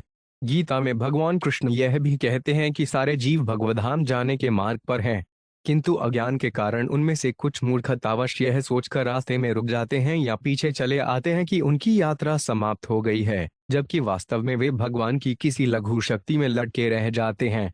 यदि कोई व्यक्ति परम सत्य के स्वभाव को ठीक से जानना चाहता है, तो उसे भगवत प्रेम का मार्ग ग्रहण करना चाहिए। जैसा कि भगवत गीता 18.55 में कहा गया है, भक्त्या माम भिजानाति यशास्मि तत्वत् कवोमा तत्तो ज्ञात्वा विशते तदनंतरम। केवल भक्ति से मुझ भगवान को यथारूप में जाना जा सकता है।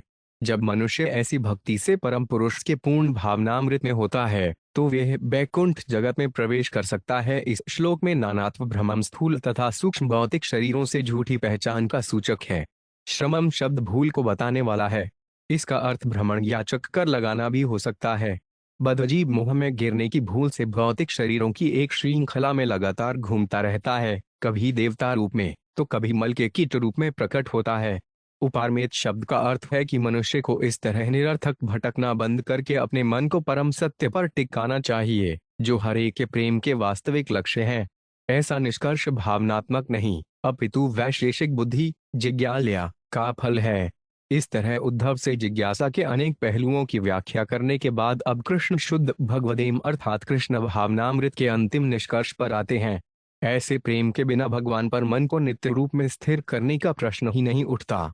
विवेक से उदाहरण देते हुए श्रीमद्वाचार्य कहते हैं कि नानात्व भ्रमम निम्नलिखित मोहों का सूचक है। जीवात्मा को परम मानना, सारे जीवों को बिना पृथक अस्तित्व के एक जीव मानना, अनेक ईश्वरों का होना, कृष्ण को ईश्वर न मानना, ब्रह्मांड को परम सत्य मानना, ये सभी श्रम या त्रुटियां कहलाते हैं। किंतु ऐसे अज्ञान को कृष्ण नाम कीर्तन द्वारा तुरंत समाप्त किया जा सकता है। हरे कृष्ण कृष्ण कृष्ण हरे हरे, हरे राम राम राम हरे हरे।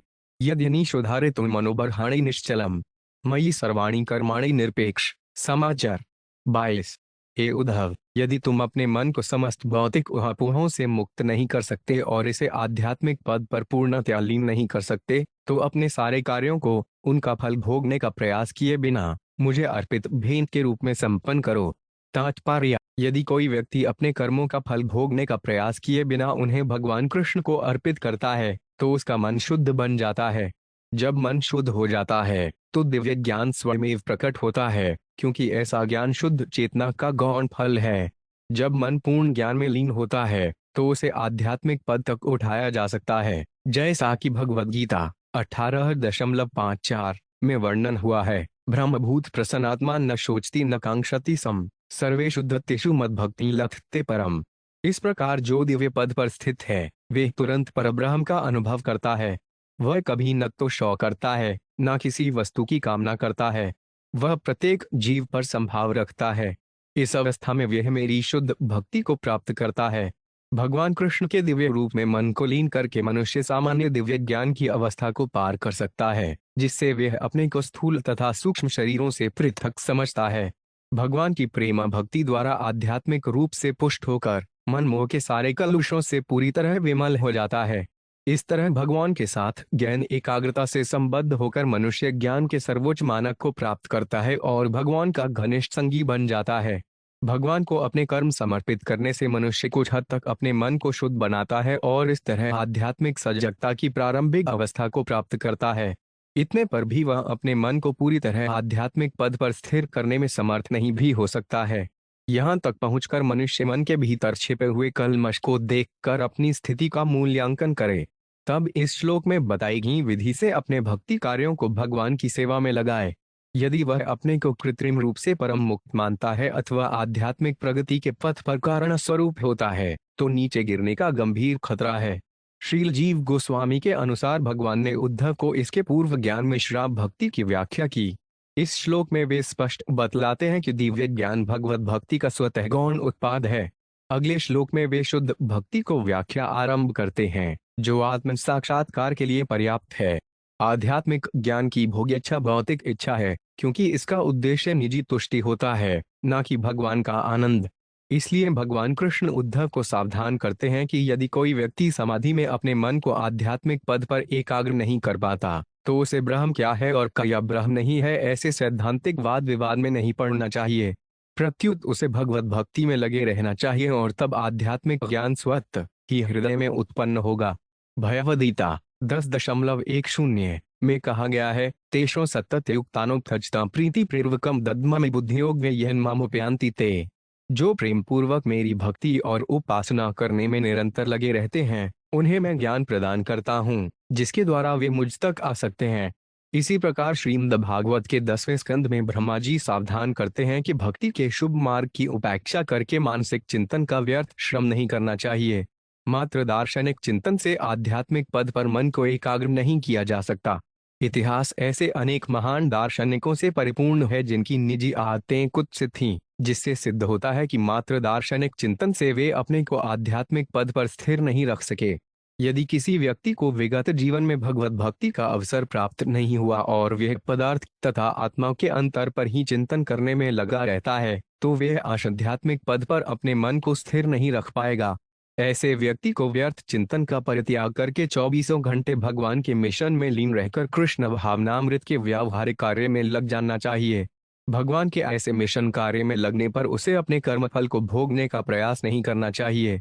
यदि कोई व्यक्ति अपने कर्मफल भगवान को अर्पित करे, तो उसका मन पूर्णतया शुद्ध न रहने पर भी शुद्ध निष्काम पद को प्राप्त हो जाएगा, जिसमें उसकी एकमात्र इच्छा भगवान की तुष्टि ही होती है। श्रील जीव गोस्वामी बतलाते हैं कि यदि किसी को भगवान के साकार रूप तथा कार्यकलापों में श्रद्धा नहीं होती, तो उसमें दिव्य पद पर निरंतर बने रहने का आध्यात्मिक बल नहीं होगा। इस श्लोक में उद्धव तथा अन्य सारे जीवों को भगवान समस्त दर्शन के निष्कर्ष पर लाते हैं, जो कि कृष्ण की शुद्ध भक्ति है। इस संदर्भ में श्रील भक्ति सिद्धांत सरस्वती ठाकुर इंगित करते हैं कि जो व्यक्ति मिथ्या अहंकार से मोहग्रस्त रहता है, हो सकता है कि वह अपने कर्म भगवान को अर्पित न करना चाहे। यद्यपि प्रकृति के गुणों से ऊपर उठने का यह वास्तविक ढंग है। अपने अज्ञान के कारण वह यह नहीं जानता कि वह कृष्ण का नित्य दास है, अपितु वे भौतिक मोह के द्वंद्व के प्रति आकृष्ट होता है। कोई व्यक्ति सैद्धांतिक चिंतन से ऐसे मोह से छूट नहीं सकता, किंतु यदि वह अपने कर्म भगवान को अर्पित करता है, तो वह भगवान के नित्य दास के रूप में अपनी नित्य दिव्य स्थिति को स्पष्टतया समझ सकेगा। श्रद्धालुर्मत कथा शृण्वन् मुभद्रा लोक पावनी गाय जनन स्मरण कम जन्म चाभिनयन मुहु ते इज मदर्थ धर्म कामार्थाना नचरन मदपाश्रय लभते निश्चला भक्ति मयुद्धव सनातने। 24 है उद्धव, मेरी लीलाओं तथा गुणों की कथाएं सर्वमंगलमय हैं और समस्त ब्रह्मांड को पवित्र करने वाली हैं। जो श्रद्धालु व्यक्ति ऐसी दिव्य लीलाओं को निरंतर सुनता है, उनका गुणगान करता है तथा उनका स्मरण करता है और मेरे प्राकट्य से लेकर सारी लीलाओं का अभिनय करता है तथा मेरी तुष्टि के लिए अपने धार्मिक, इंद्रिय तथा वृत्ति प्रकारों को मुझे अर्पित करता है, वे निश्चय ही मेरी अविचल भक्ति प्राप्त करता है। तात्पर्य: जिन लोगों को श्रद्धा केवल भगवान के निर्विशेष तेजोमय पक्ष में होती है और जो लोग उन अनंतर्यामी परमात्मा में ही श्रद्धा रखते हैं, जो प्रत्येक जीव के हृदय में स्थित योगिक ध्यान के लिए पूर्ण है, उनका साक्षात्कार सीमित तथा अपूर्ण माना जाता है। योगिक ध्यान तथा निर्विशेष दार्शनिक चिंतन दोनों ही वास्तविक भगवत प्रेम से रहित हैं, अतएव इन्हें मनुष्य जीवन को सिद्धि नहीं माना जा सकता। जो व्यक्ति भगवान में पूर्ण श्रद्धा रखता है, वही भगवधाम जाने का पात्र है। प्रौढ़ वय गोपियों से मक्खन चुराना, ग्वाल बालों तथा तरुण गोपियों के साथ जीवन का आनंद लूटना, वंशी बजाना तथा रास नृत्य करना इत्यादि कृष्ण की लीलाएं सर्वमंगलदायक आध्यात्मिक कार्य हैं, जिनका विस्तृत वर्णन इसी ग्रंथ के 10वें स्कंद में हुआ है।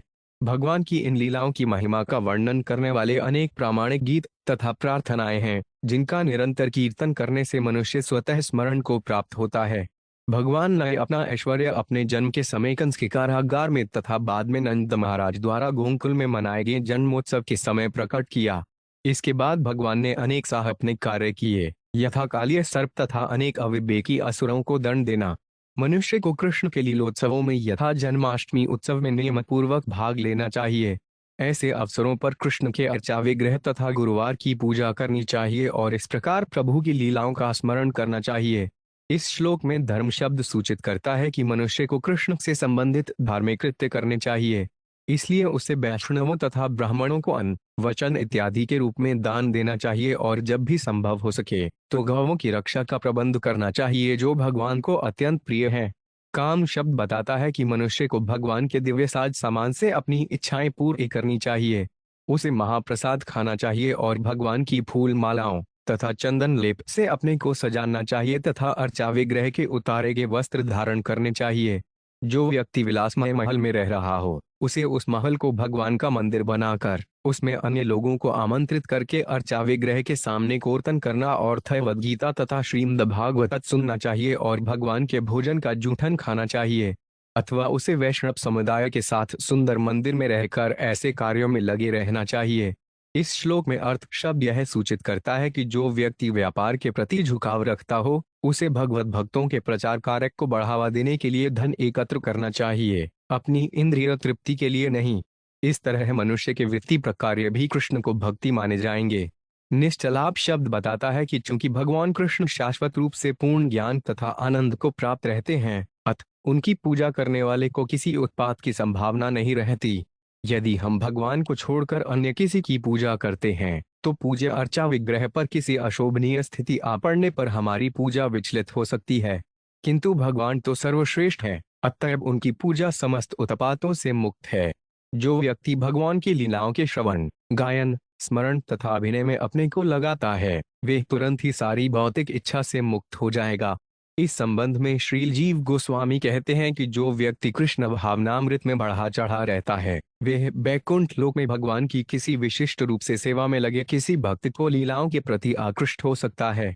इस जगत में बढ़ा चढ़ा भक्त भगवान की जैसी ही सेवा करने की इच्छा कर सकता है और वह अपने प्रिय भक्त गुरु की सेवा का अभिनय कर सकता है।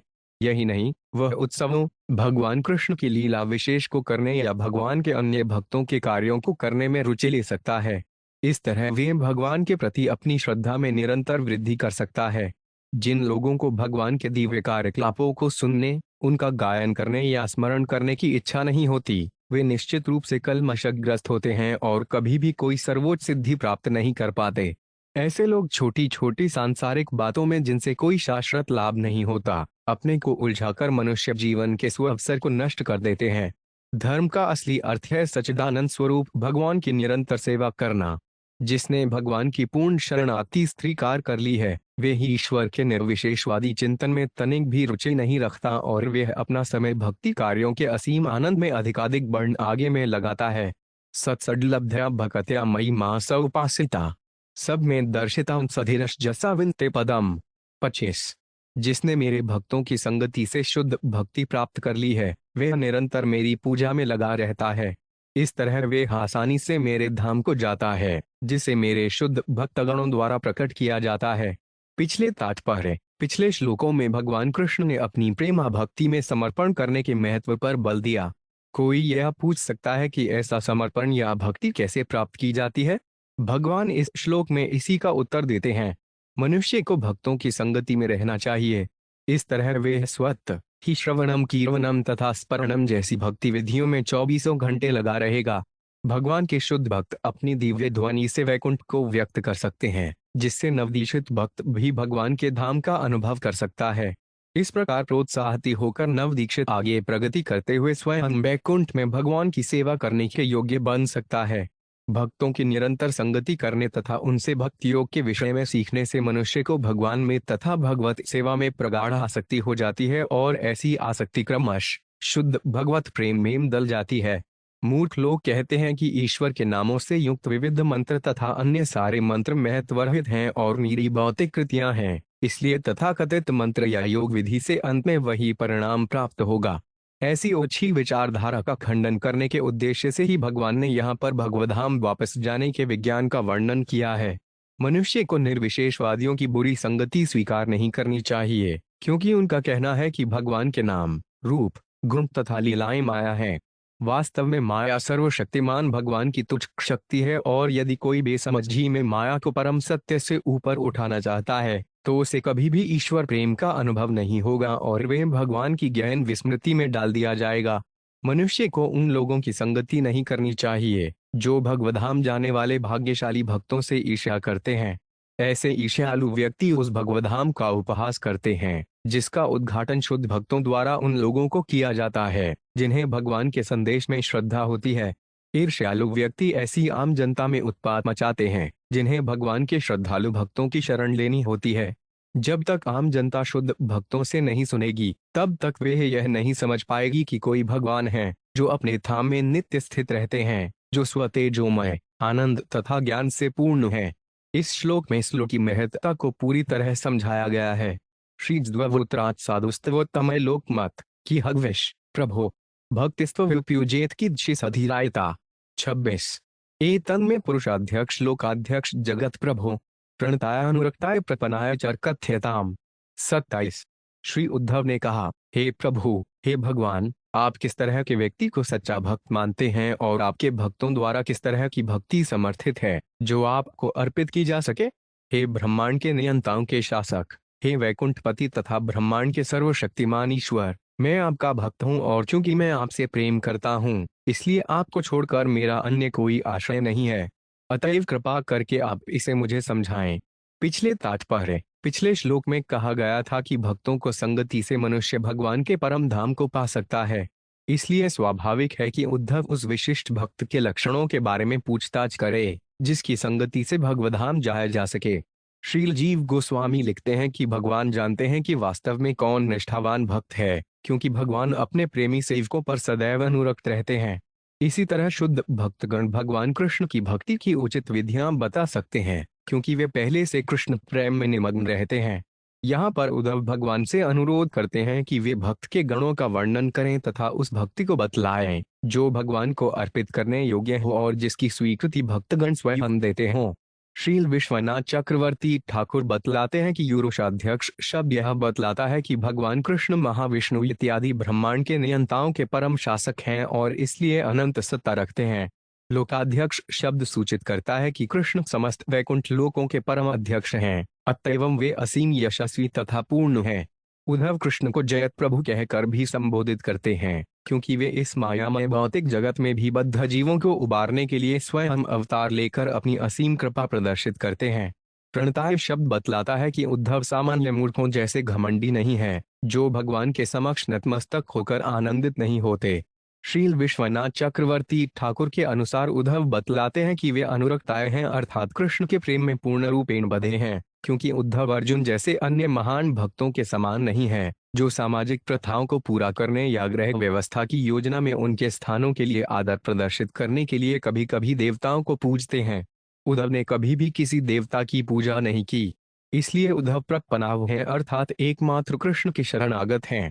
त्वं बहा परम व्योम पुरुष प्रकृते पर अवतीनो उसी भगवा स्वेच्छोपात पृथग्वतो।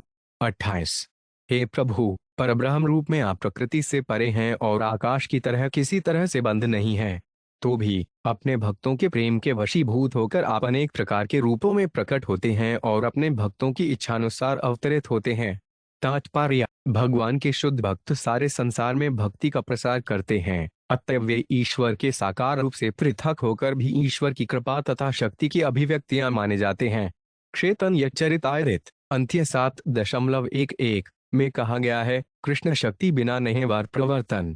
भगवान आकाश व्योम के समान हैं, क्योंकि सर्वत्र विस्तृत होकर भी वे किसी वस्तु से बंध नहीं हैं। वे प्रकृति पर हैं, अर्थात भौतिक प्रकृति से पूर्णतः परे हैं। भगवान आत्माराम है, अतएव वे भौतिक जगत के मामलों से उदासीन रहते हैं। फिर भी अपनी अहेतु की कृपा के कारण भगवान अपनी शुद्ध भक्ति का विस्तार करना चाहते हैं और इसी हेतु वे पतित बद्धात्माओं को ऊपर उठाने के लिए इस भौतिक जगत में अवतीर्ण होते हैं। भगवान अपने प्रिय भक्तों को प्रसन्न करने के लिए चुने हुए दिव्य शरीरों में अवतरित होते हैं। कभी कभी वे अपने आदि रूप कृष्ण के रूप में प्रकट होते हैं। यहाँ तक कि कृष्ण भी विशेष भक्तों के लिए विभिन्न रूपों में प्रकट होते हैं, जिससे ये भक्त उनके प्रति पूर्ण प्रेम भाव उत्पन्न कर सकें। श्रील जीव गोस्वामी भगवान द्वारा अपने भक्तों पर दिखाई जाने वाली कृपा के अनेक उदाहरण प्रस्तुत करते हैं। कृष्ण स्वयं जाम्बवान के घर गए और अपना कुछ क्रुद्ध रूप दिखलाया। इस रूप में भगवान ने अपने भक्त से युद्ध का आनंद लूटा। अत्रि मुनि को दत्तात्रेय के रूप में अपना स्वरूप दिखलाया। इसी तरह उन्होंने ब्रह्मा पर, देवताओं, अक्रूर तथा अन्य असंख्य भक्तों पर विशेष कृपा की। वृंदावन में उन्होंने गोविंद के रूप में वहां के निवासियों को अपना सुंदरतम रूप दिखलाया। श्रील मध्वाचार्य ने प्रकाश संहिता से निम्नलिखित उदाहरण दिया है। भगवान अपने भक्तों को इच्छानुसार विभिन्न आध्यात्मिक शरीर धारण करते हैं। उदाहरणार्थ, उन्होंने वसुदेव तथा देवकी का पुत्र बनना स्वीकार किया।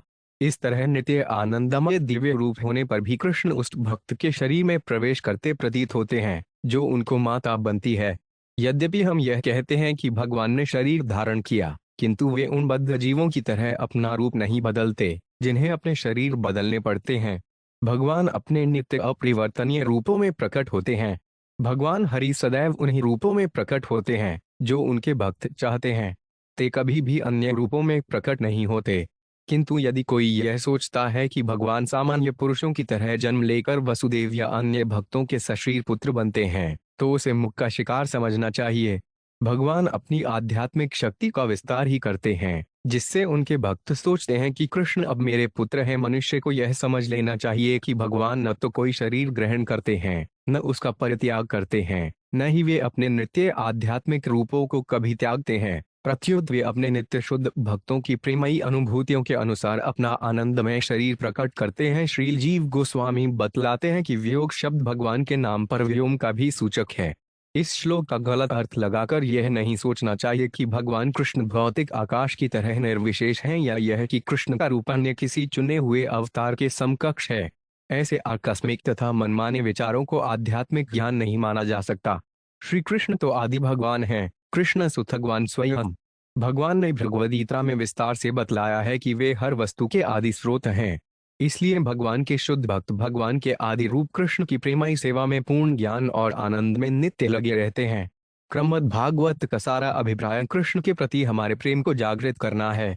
किसी को मूर्खतावश इस अभिप्राय को अन्यथा नहीं समझना चाहिए। श्री भगवान वाच कृपालुरकृत द्रोहस्तिक्षु सर्वदेहिनाम सत्य सारोडन वद्यात्मा सम सर्वोपकार कह 29 काम रह तथीदान तो मुदो शुचिर क्रीलन अनिहो मित भुक शांत स्थिरो मचनो मुनि 30 अप्रमतो गभीरात्मा धृति मजलित षडगुण अमानी मानदेह कलयु मैत्र कारुणिक है कवि 31 आज्ञा एवं गुणान दोषान मयादिष्टान पे स्वकान धर्मान संत्यज्य सर्वान मा भजित सत्तु सत्तम 32 भगवान ने कहा, हे उद्धव, संत पुरुष दयालु होता है और वह कभी दूसरों को हानि नहीं पहुंचाता। दूसरों के आक्रामक होने पर भी वह सहिष्णु होता है और सारे जीवों को क्षमा करने वाला होता है। उसकी शक्ति तथा जीवन की सार्थकता सत्य से मिलती है। वह समस्त ईर्ष्या द्वेष से मुक्त होता है और भौतिक सुख दुख में उसका मन संभाव रहता है। इस तरह वह अन्य लोगों के कल्याण हेतु कार्य करने में अपना सारा समय लगाता है। उसकी बुद्धि भौतिक इच्छाओं से मोहग्रस्त नहीं होती और उसकी इंद्रियां अपने वशण में रहती हैं। उसका व्यवहार सदैव मधुर, मृदु तथा आदर्श होता है। वह स्वामित्व, संग्रह भाव से मुक्त रहता है। वह कभी भी सामान्य सांसारिक कार्यकलापों के लिए प्रयास नहीं करता और भोजन में संयम बरतता है। इसलिए वह सदैव शांत तथा स्थिर रहता है। संत पुरुष विचारवान होता है और मुझे ही अपना एकमात्र आश्रय मानता है। ऐसा व्यक्ति अपने कर्तव्य पालन में अत्यंत सतर्क रहता है। उसमें कभी भी ऊपरी विकार नहीं आ पाते, क्योंकि दुखद परिस्थितियों में भी वे स्थिर तथा नेक बना रहता है। उसने भूख, प्यास, शौक, मोह, जरा तथा मृत्यु इन 6 भौतिक गुणों पर विजय पाली होती है। वह अपनी प्रतिष्ठा की इच्छा से मुक्त होता है और अन्यों को आदर प्रदान करता है।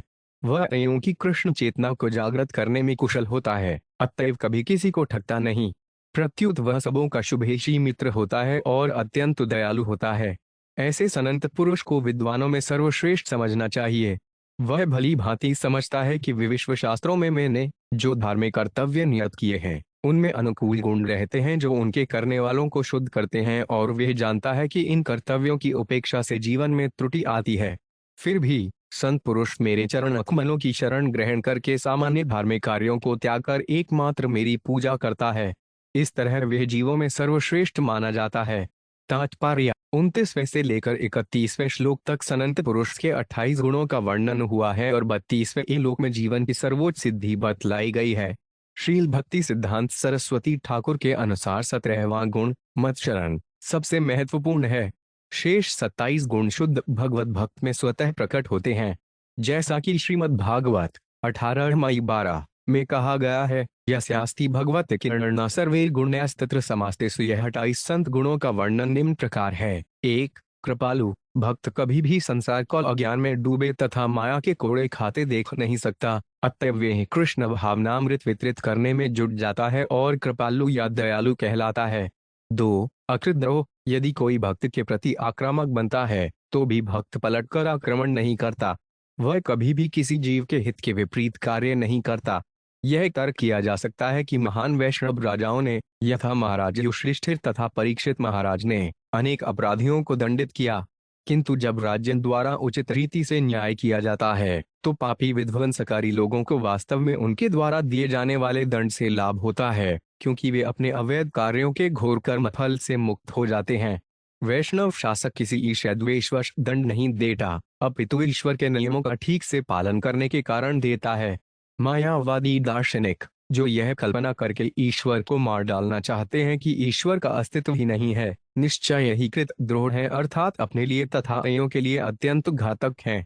निर्विशेषवादी यह कल्पना करता है कि वही सर्वोच्च है और इस तरह वह अपने लिए तथा अपने अनुयायियों के लिए अत्यंत घातक स्थिति उत्पन्न कर लेता है।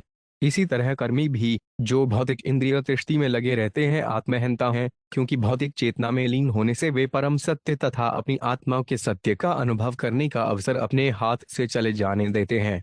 अतएव हम सारे जीव, जो भौतिकतावादी विधानों तथा कर्तव्यों के वशीभूत रहते हैं, वे व्यर्थ ही अपने को तथा अन्यों को सताते रहते हैं। किंतु शुद्ध वैष्णव उनके लिए अत्यधिक दया तथा चिंता का अनुभव करता है। भक्त कभी भी मनसा वाचा कर्मणा किसी जीव के कल्याण के प्रति कोई हानिकारक कर्म नहीं करता। 3. तितिक्षु। भक्त अपने प्रति किए गए किसी भी अपराध को क्षमा कर देता है और भूल जाता है। वैष्णव अपने को मलपुरीश से भरे भौतिक शरीर से विलग रखता है, इसलिए जब प्रचार कार्य के दौरान भक्त के साथ कोई दुर्व्यवहार करता है तो वे उसकी अनदेखी करके भगत पुरुष की तरह लोगों के साथ बर्ताव करता है। वैष्णव भगवान नाम का ऊंची आवाज में कीर्तन करता है और उन पतित बदात्माओं को सहता तथा क्षमा करता है जो शुद्ध भक्त के साथ ठीक से आदान प्रदान नहीं कर पाते। 4. सत्यसार। भक्त सदैव स्मरण रखता है कि वे उन भगवान का नित्य दास है जो सर्वज्ञ, समस्त आनंद के आगार तथा समस्त कर्मों के चरम भोक्ता हैं।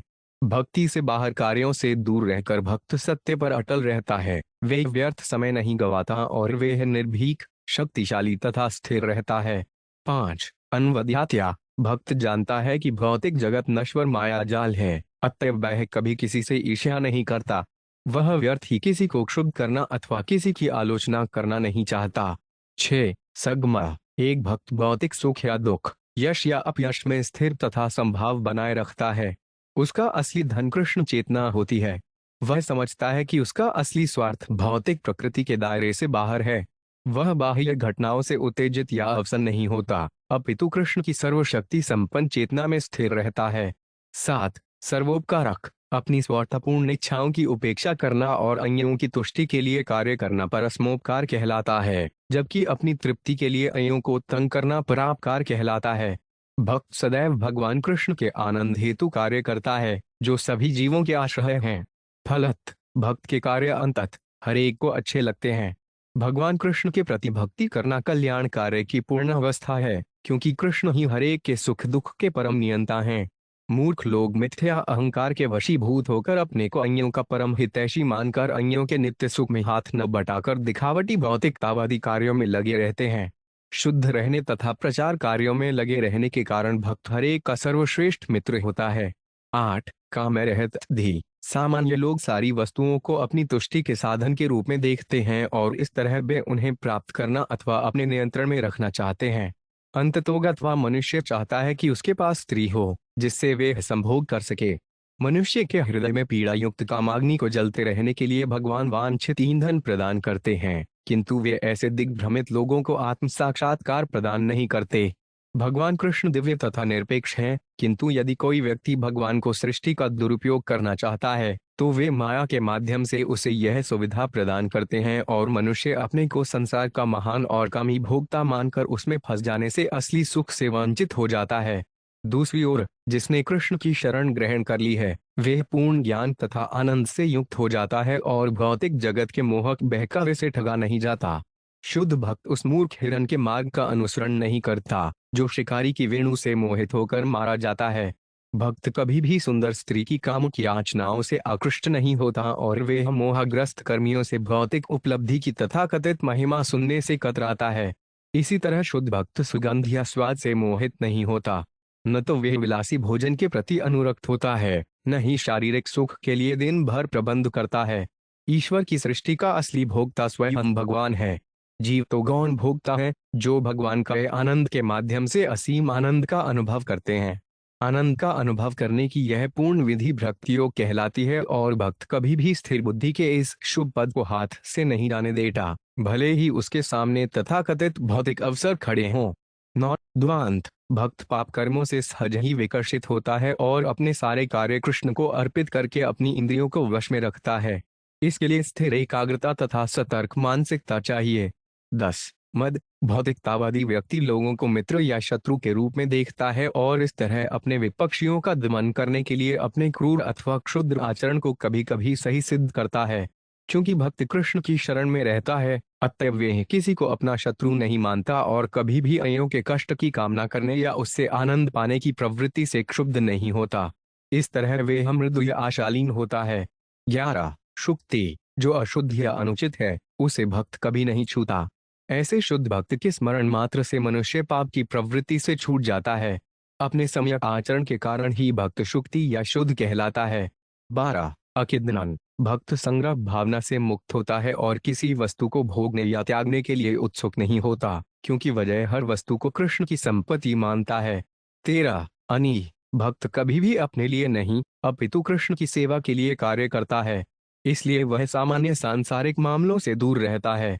14 मिथ्रुक भक्त जहां तक संभव होता है आवश्यकता भर ही भौतिक इंद्रिय विषयों को ग्रहण करता है, जिससे वे स्वस्थ रहे और ठीक से कृष्ण की सेवा कर सके। इसलिए वह अपने इंद्रिय कार्यों में फंसता नहीं और अपने आत्म साक्षात्कार को हानि पहुंचने नहीं देता। आवश्यकता पड़ने पर कृष्ण की सेवा के लिए भक्त कोई भी वस्तु त्याग सकता है, किंतु अपनी प्रतिष्ठा के लिए वह किसी वस्तु को स्वीकार या अस्वीकार नहीं करता। 15 शांत जो लोग भगवान की सृष्टि का दुरुपयोग करना चाहते हैं, वे सदैव अशांत रहते हैं, किंतु भक्त ऐसे व्यर्थ कार्यों से सदैव विरत रहता है और इंद्रिय तृप्ति को अपने स्वार्थ के लिए सर्वथा विपरीत मानता है। भगवान की इच्छानुसार सदैव संलग्न रहने से वह शांत रहता है।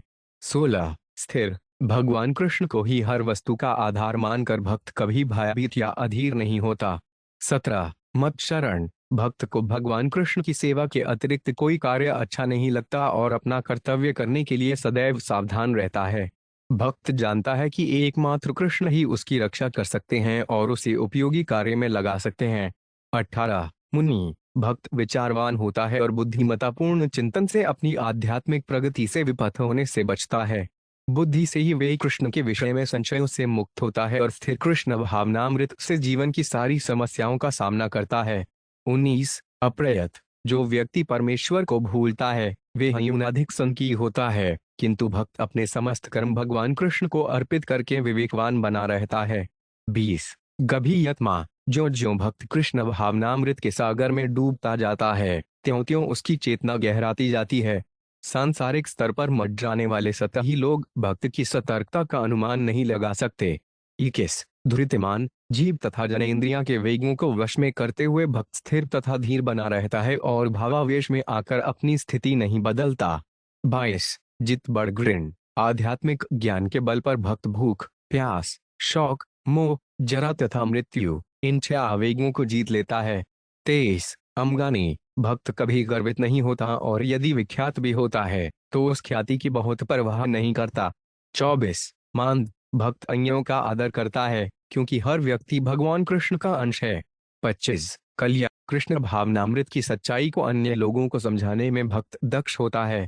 26 मैत्र भक्त किसी को भी देहात्म बोध में प्रोत्साहित करके धोखा नहीं देता, प्रत्युत वह अपने प्रचार कार्य से हरेक का मित्र होता है। 27 कारुणिक भक्त लोगों को विवेकशील बनाने का प्रयत्न करता है, अतएव अत्यंत दयालु होता है।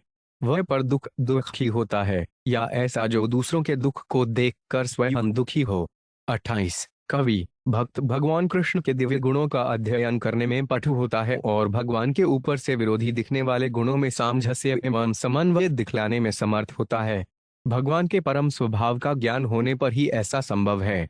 श्री चैतन्य महाप्रभु गुलाब के फूल से भी मृदु और वज्र से भी कठोर हैं, किंतु इन विरोधी गुणों को भगवान के दिव्य स्वभाव तथा कार्य के परिप्रेक्ष्य में ही समझा जा सकता है। जो व्यक्ति बिना किसी विरोध या भ्रम के कृष्ण भावनामृत के सत्य को समझ सकता है, वे कवि या अत्यंत विद्वान कहलाता है। उपरयुक्त गुणों के विकास के अनुसार ही आध्यात्मिक मार्ग पर चलने वालों की स्थिति का पता लगाया जा सकता है। अंततोगत्वा सबसे महत्वपूर्ण गुण भगवान कृष्ण को शरण ग्रहण करना है, क्योंकि भगवान अपने निष्ठावान भक्त को सारे गुण प्रदान कर सकते हैं। भक्ति की निम्नतम अवस्था में मनुष्य इंद्रिय तृष्टि भोगने की अभिलाषा से कर्म करता है, किंतु उसी के साथ वह कर्म फलों को भगवान को अर्पित करने का प्रयास करता है। यह अवस्था कर्म में शुभ भक्ति कहलाती है। ज्यों ज्यों मनुष्य भक्ति में शुद्ध बनता जाता है, त्यों त्यों वे ज्ञान के माध्यम से विरक्त और चिंतामुक्त हो जाता है। इस अवस्था में वह दिव्य ज्ञान के प्रति अनुरक्त हो जाता है, अतएव यह अवस्था ज्ञान में शुभ भक्ति कहलाती है। किंतु जीव के लिए शुद्ध कृष्ण प्रेम सर्वोच्च सुख तथा स्वाभाविक स्थिति होती है, इसलिए निष्ठावान भक्त क्रमश इंद्रिय तृप्ति तथा ज्ञान का भोग करने की अपनी इच्छा को जीतकर शुद्ध भक्ति अवस्था को प्राप्त होता है, जो निजी इच्छा से रहित होती है। न कर्माणि त्यजेत् योगी कर्मभिस्त्यज्यते। इससे योगी को कर्म नहीं छोड़ना चाहिए, प्रत्युत उसे विरक्ति का अनुशीलन करना चाहिए, जिससे उसके कर्म स्वतः ओझल हो जाएंगे। दूसरे शब्दों में मनुष्य को अपने नियत कर्म करने चाहिए, भले ही वे अपूर्ण क्यों न रहे। यदि वह कृष्ण भावनामृत में अग्रसर होने में निष्ठा रखता है, तो भक्तियों के बल पर उसके कर्म क्रमश शुद्ध भक्ति में परिणत हो जाएंगे। ऐसे अनेकानेक कर्मी, मनोधर्मी तथा भौतिकतावादी भक्त हैं, जो भक्ति के बल पर पूर्ण बने हैं। कृष्ण भक्ति करने से मनुष्य को स्वतः जीवन का परमानंद मिलता है और कह पूर्ण ज्ञान से युक्त हो जाता है। शुद्ध भक्ति को विधि में कोई अभाव नहीं है और इंद्रिय सुख या दार्शनिक तुष्टि प्राप्त करने के लिए किसी बाह्य प्रयत्न की आवश्यकता नहीं पड़ती। हाँ, मनुष्य को पूर्णतया आश्वस्त होना होगा कि कृष्ण की सेवा मात्र से उसे जीवन की सारी सिद्धि मिल जाएगी। यदि किसी में उपर्युक्त गुणों में से कोई गुण ना भी रहे तो भी उसे सच्चे मन से कृष्ण की भक्ति में लग जाना चाहिए। इससे धीरे धीरे उसका चरित्र पूर्ण हो जाएगा।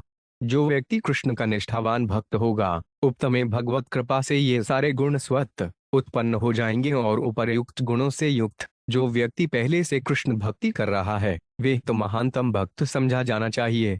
जैसा कि श्लोक 32 में संकेत किया गया है, भगवान का शुद्ध भक्त वर्णाश्रम पद्धति के अंतर्गत कर्म करने के शुद्ध लाभों से पूरी तरह ज्ञात रहता है और इसी तरह वे इन कर्मों को उपेक्षा करने की हानिकारक गलती से भी परिचित होता है।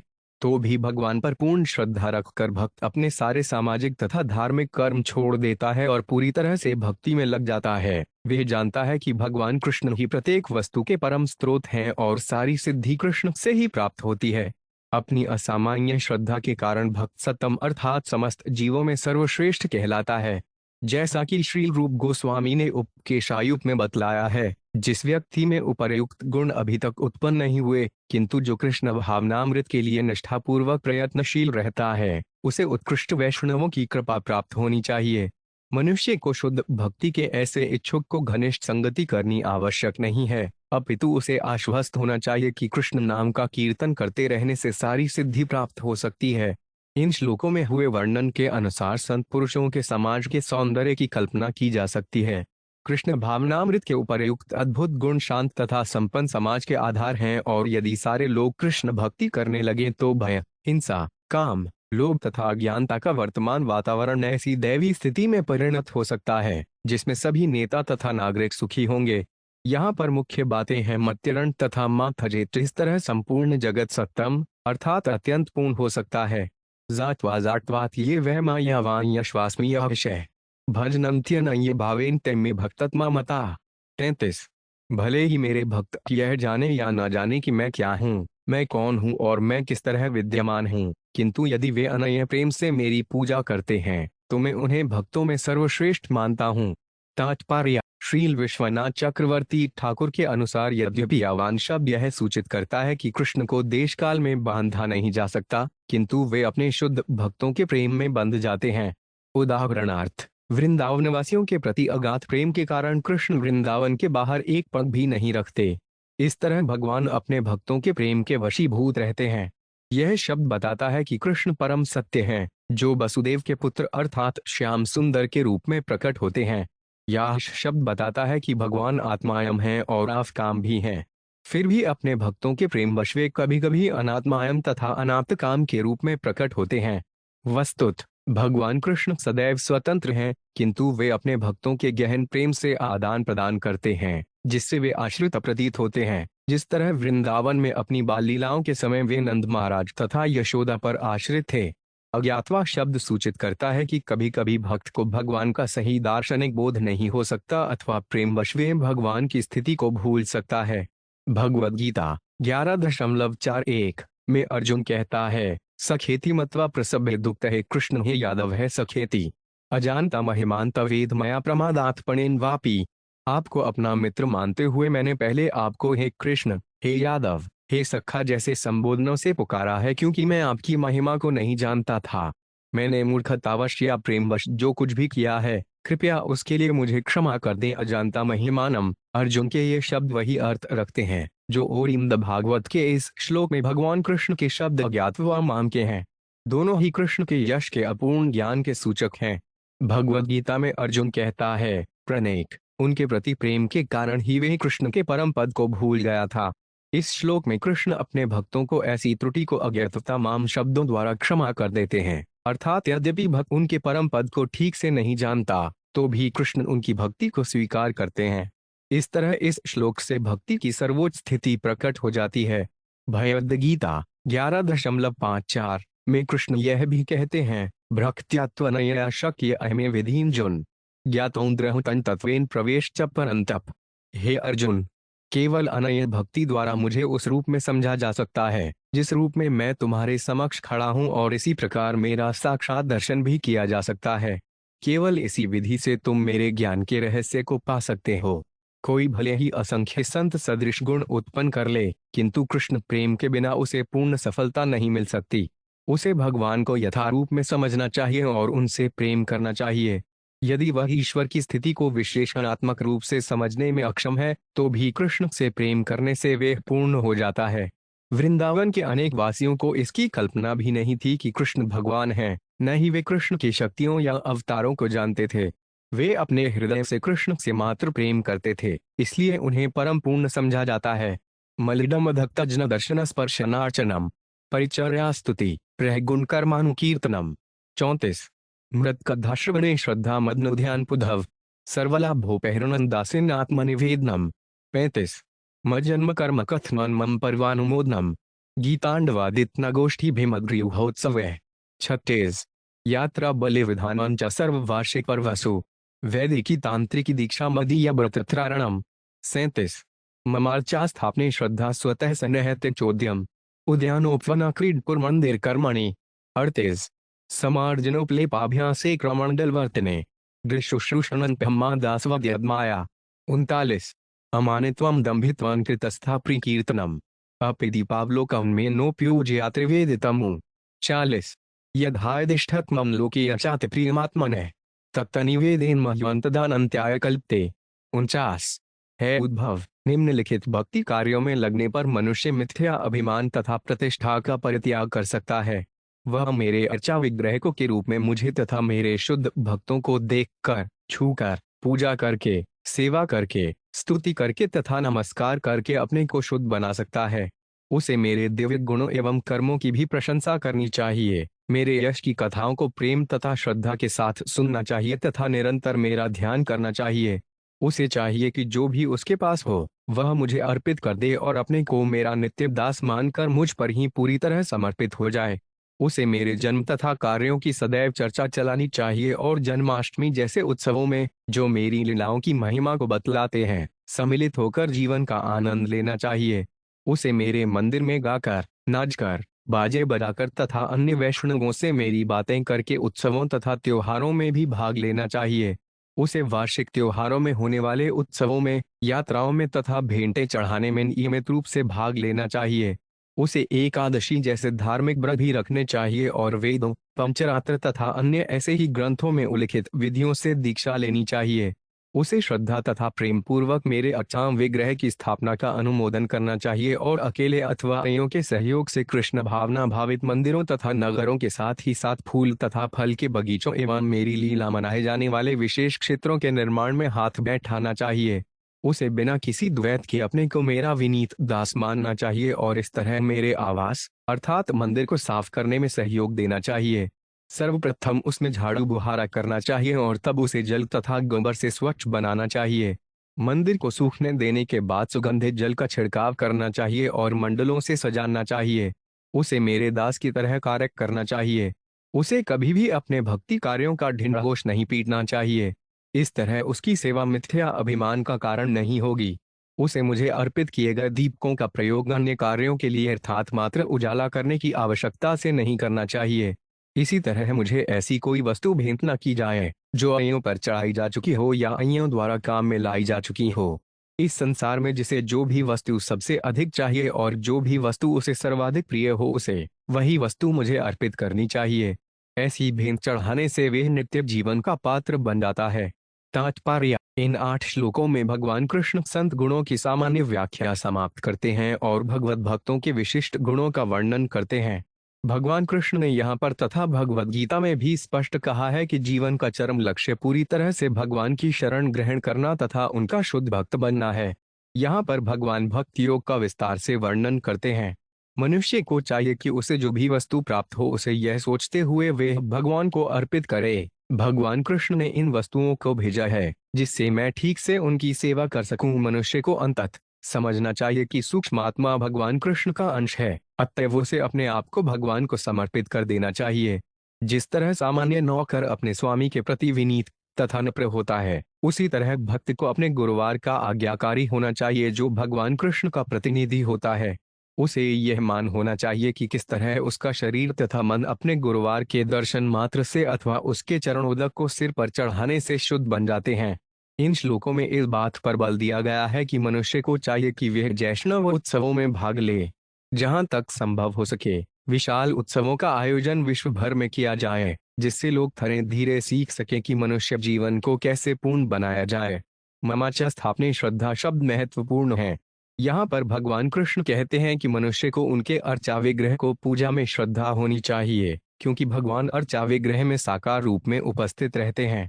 उद्यानोपवनाकृतिपुर मंदिर कर्मणि शब्दों से सूचित होता है कि सुंदर मंदिर तथा पर्याप्त पार्कों, बगीचों तथा फूल के उद्यानों से युक्त वैष्णव नगर बनाने के गंभीर प्रयास होने चाहिए। ऐसे प्रयासों का अद्वितीय उदाहरण संप्रति भारत में स्थित मायापुर चंद्रोदय मंदिर में देखा जा सकता है। दीपावलोक में नोप्योज्यान निवेदितम से सूचित होता है कि अर्चा विग्रह की साज सामग्री को अपनी इंद्रिय तृप्ति के कार्यों में नहीं लगाना चाहिए। यदि घर में बिजली या दीपकों की कमी हो तो अर्चा विग्रह के दीपकों को काम में नहीं लिया जाना चाहिए।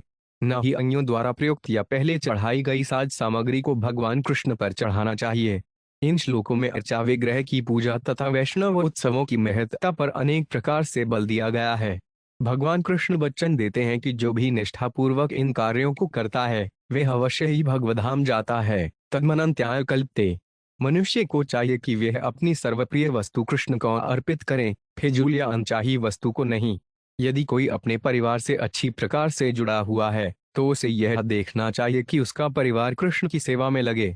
यदि कोई धन में सर्वाधिक लिप्त रहता है तो वे कृष्ण भावनामृत का प्रसार करने में उसका दान दे। और यदि कोई अपनी बुद्धि को सबसे मूल्यवान समझता है तो उसे तर्कपूर्वक कृष्ण भावनामृत का प्रचार करना चाहिए।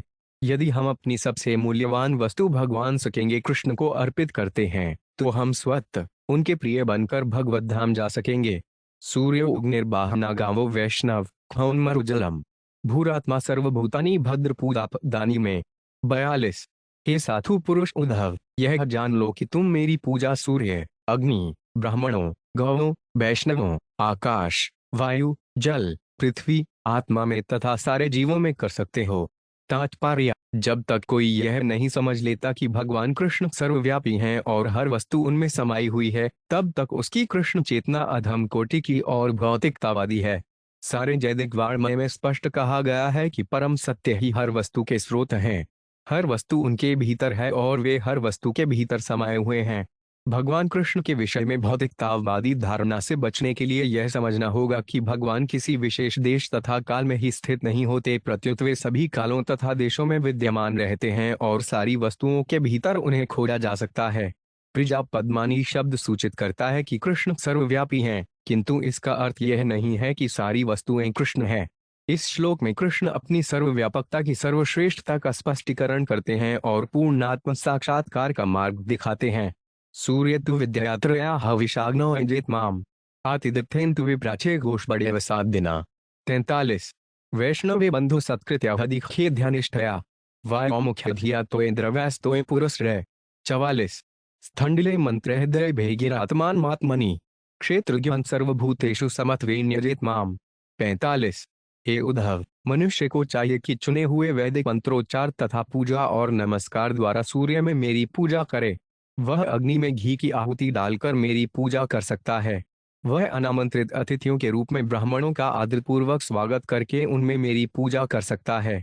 मेरी पूजा गायों में उन्हें घास तथा उपयुक्त अन्न एवं उनके स्वास्थ्य एवं आनंद के लिए उपयुक्त सामग्री प्रदान करके की जा सकती है। वैष्णवों में मेरी पूजा उन्हें प्रेमपूर्ण मैत्री प्रदान करके तथा सब प्रकार से उनका आदर करके की जा सकती है। स्थिर भाव से ध्यान के माध्यम से हृदय में मेरी पूजा होती है और वायु में मेरी पूजा इस ज्ञान के द्वारा की जा सकती है कि तत्वों में प्राण ही प्रमुख है। जल में मेरी पूजा जल के साथ फूल तथा तुलसी दल जैसे अन्य तत्वों को चढ़ाकर की जा सकती है। पृथ्वी में गुह्य बीज मंत्रों के समुचित प्रयोग से मेरी पूजा हो सकती है। भोजन तथा अन्य भोज्य वस्तुएं प्रदान करके व्यष्टि जीव में मेरी पूजा की जा सकती है। सारे जीवों में परमात्मा का दर्शन करके तथा इस तरह समृष्टि रखते हुए मेरी पूजा की जा सकती है। तात्पर्य। महत्व की बात यह है कि इन 3 श्लोकों में भगवान इस बात पर बल देते हैं कि समस्त जीवों के भीतर व्याप्त भगवान को पूजा को जानी चाहिए। इनमें इसकी संस्तुति नहीं की गई है अतिरिक्त कि भगवान के अतिरिक्त किसी अन्य भौतिक या आध्यात्मिक वस्तु को सर्वोच्च माना जाए।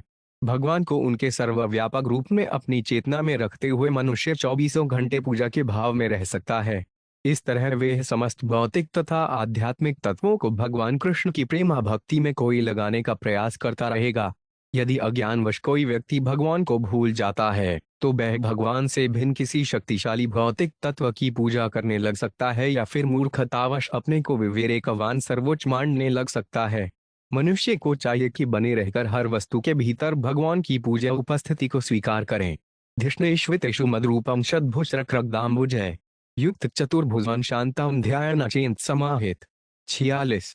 इस तरह पूर्व वर्णित पूजा स्थलों में तथा मेरे द्वारा वर्णित विधियों से मनुष्य को मेरे शांत दिव्य तथा चतुर्भुज रूप का, जो शंख, सुदर्शन चक्र, गदा तथा कमल से युक्त है, ध्यान करना चाहिए।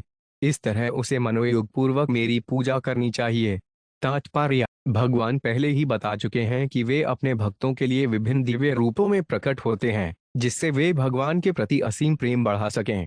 यहाँ पर नारायण के चतुर्भुजी रूप का सामान्य वर्णन हुआ है जो संसार में परमात्मा रूप में व्याप्त हैं, किंतु शुद्ध भक्तमन भगवान का ध्यान हृदय में नहीं करते अपितु भगवान के विशिष्ट रूप की यथा राम या कृष्ण को सेवा करते हैं और इस तरह भगवान के साक्षात्कार को पूर्ण बनाते हैं, जो अपने भक्तों के साथ बैकुंठ लोक में दिव्य लीलाओं में व्यस्त रहते हैं। फिर भी भौतिक जगत के अंतर्गत कोई भी मनुष्य हर एक के भीतर परमेश्वर का दर्शन करके तथा उनके निरंतर ध्यान द्वारा उनकी पूजा करके अपने जीवन को आध्यात्मिक बना सकता है। जैसा कि पिछले श्लोकों में कहा गया है, मनुष्य को मंदिर में जाकर भी अर्चा विग्रह को पूजा करनी चाहिए और आध्यात्मिक उत्सवों में भाग लेना चाहिए। उसे गर्वित नहीं होना चाहिए और यह दावा नहीं करना चाहिए कि मंदिर जाने की आवश्यकता नहीं है, क्योंकि वे प्रकृति में भगवान का ध्यान करता है। मंदिर पूजा पर स्वयं भगवान ने बारंबार बल दिया है। इस श्लोक में समाहित शब्द समाधि का सूचक है। यदि मनुष्य ध्यान पूर्वक अर्चा विग्रह की पूजा करता है या भगवान कृष्ण की लीलाओं का श्रवण और कीर्तन करता है तो वे निश्चय ही समाधि में होता है। 24 घंटे भगवान की पूजा करने से और उनकी महिमा का गान करने से मनुष्य मुक्तात्मा बन जाता है और इस जगत के प्रभाव से धीरे धीरे पूरी तरह ऊपर उठ जाता है। जीव को आत्मा कहते हैं क्योंकि उसका संबंध परमात्मा अर्थात भगवान से है। भगवान की पूजा करने से हमारा शाश्वत स्वभाव पुनरुज्जीवित होता है और ज्यों ज्यों भक्ति में हमारा उत्साह तथा स्थैर्य बढ़ता जाता है, यह भौतिक जगत समाप्त होता जाता है। ईशप्तापूर्तेन ममेव यो यजित समाहितः लभते मयि सद्भक्ति मत्स्मृतः साधु सेव्या। 47। मेरी तुष्टि के लिए जिसने यज्ञ तथा शुभ कार्य किए हैं और इस तरह से एकाग्र ध्यान से मेरी पूजा करता है, वह मेरी अटल भक्ति प्राप्त करता है। ऐसा पूजक उत्तम कोटि की अपनी सेवा के कारण मेरा स्वरूप सिद्ध ज्ञान प्राप्त करता है। तात्पर्य। ईशपूर्तेन शब्द का अर्थ है यज्ञ तथा शुभ कार्य। इससे शुद्ध भक्ति के मार्ग से किसी प्रकार का विचलन सूचित नहीं होता। भगवान कृष्ण या विष्णु यज्ञ या यज्ञ के स्वामी कहलाते हैं। भगवद गीता 5.29 में भगवान कृष्ण कहते हैं, भोक्तारण्यज्ञोत्पसाम, मैं समस्त यज्ञ का वास्तविक भोक्ता हूँ। सर्वोच्च यज्ञ भगवनाम का कीर्तन है। भगवनाम की शरण ग्रहण करने से मनुष्य को अचल भक्ति तथा परम सत्य का स्वरूप सिद्ध ज्ञान प्राप्त होगा। स्वरूप सिद्ध भक्त अपनी भक्ति के मामले में बहुत सावधान रहता है और उसे वह अपना प्राण समझता है।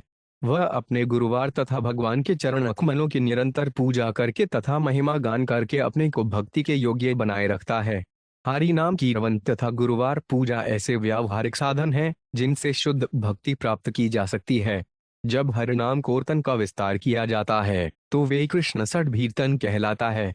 मनुष्य को अप्रामाणिक तपस्या या यज्ञ करके शुष्क नहीं बन जाना चाहिए, प्रत्युत उसे श्री कृष्ण संकीर्तन रूपी महान यज्ञ में उत्साह के साथ जुट जाना चाहिए, जिससे मनुष्य जीवन की सर्वोच्च सिद्धि प्राप्त की जा सकती है। प्रायण भक्त्योगेन सत्सरेन विनोधव नोपायो विद्यते समप्रायण ही सत्ता में है। 48।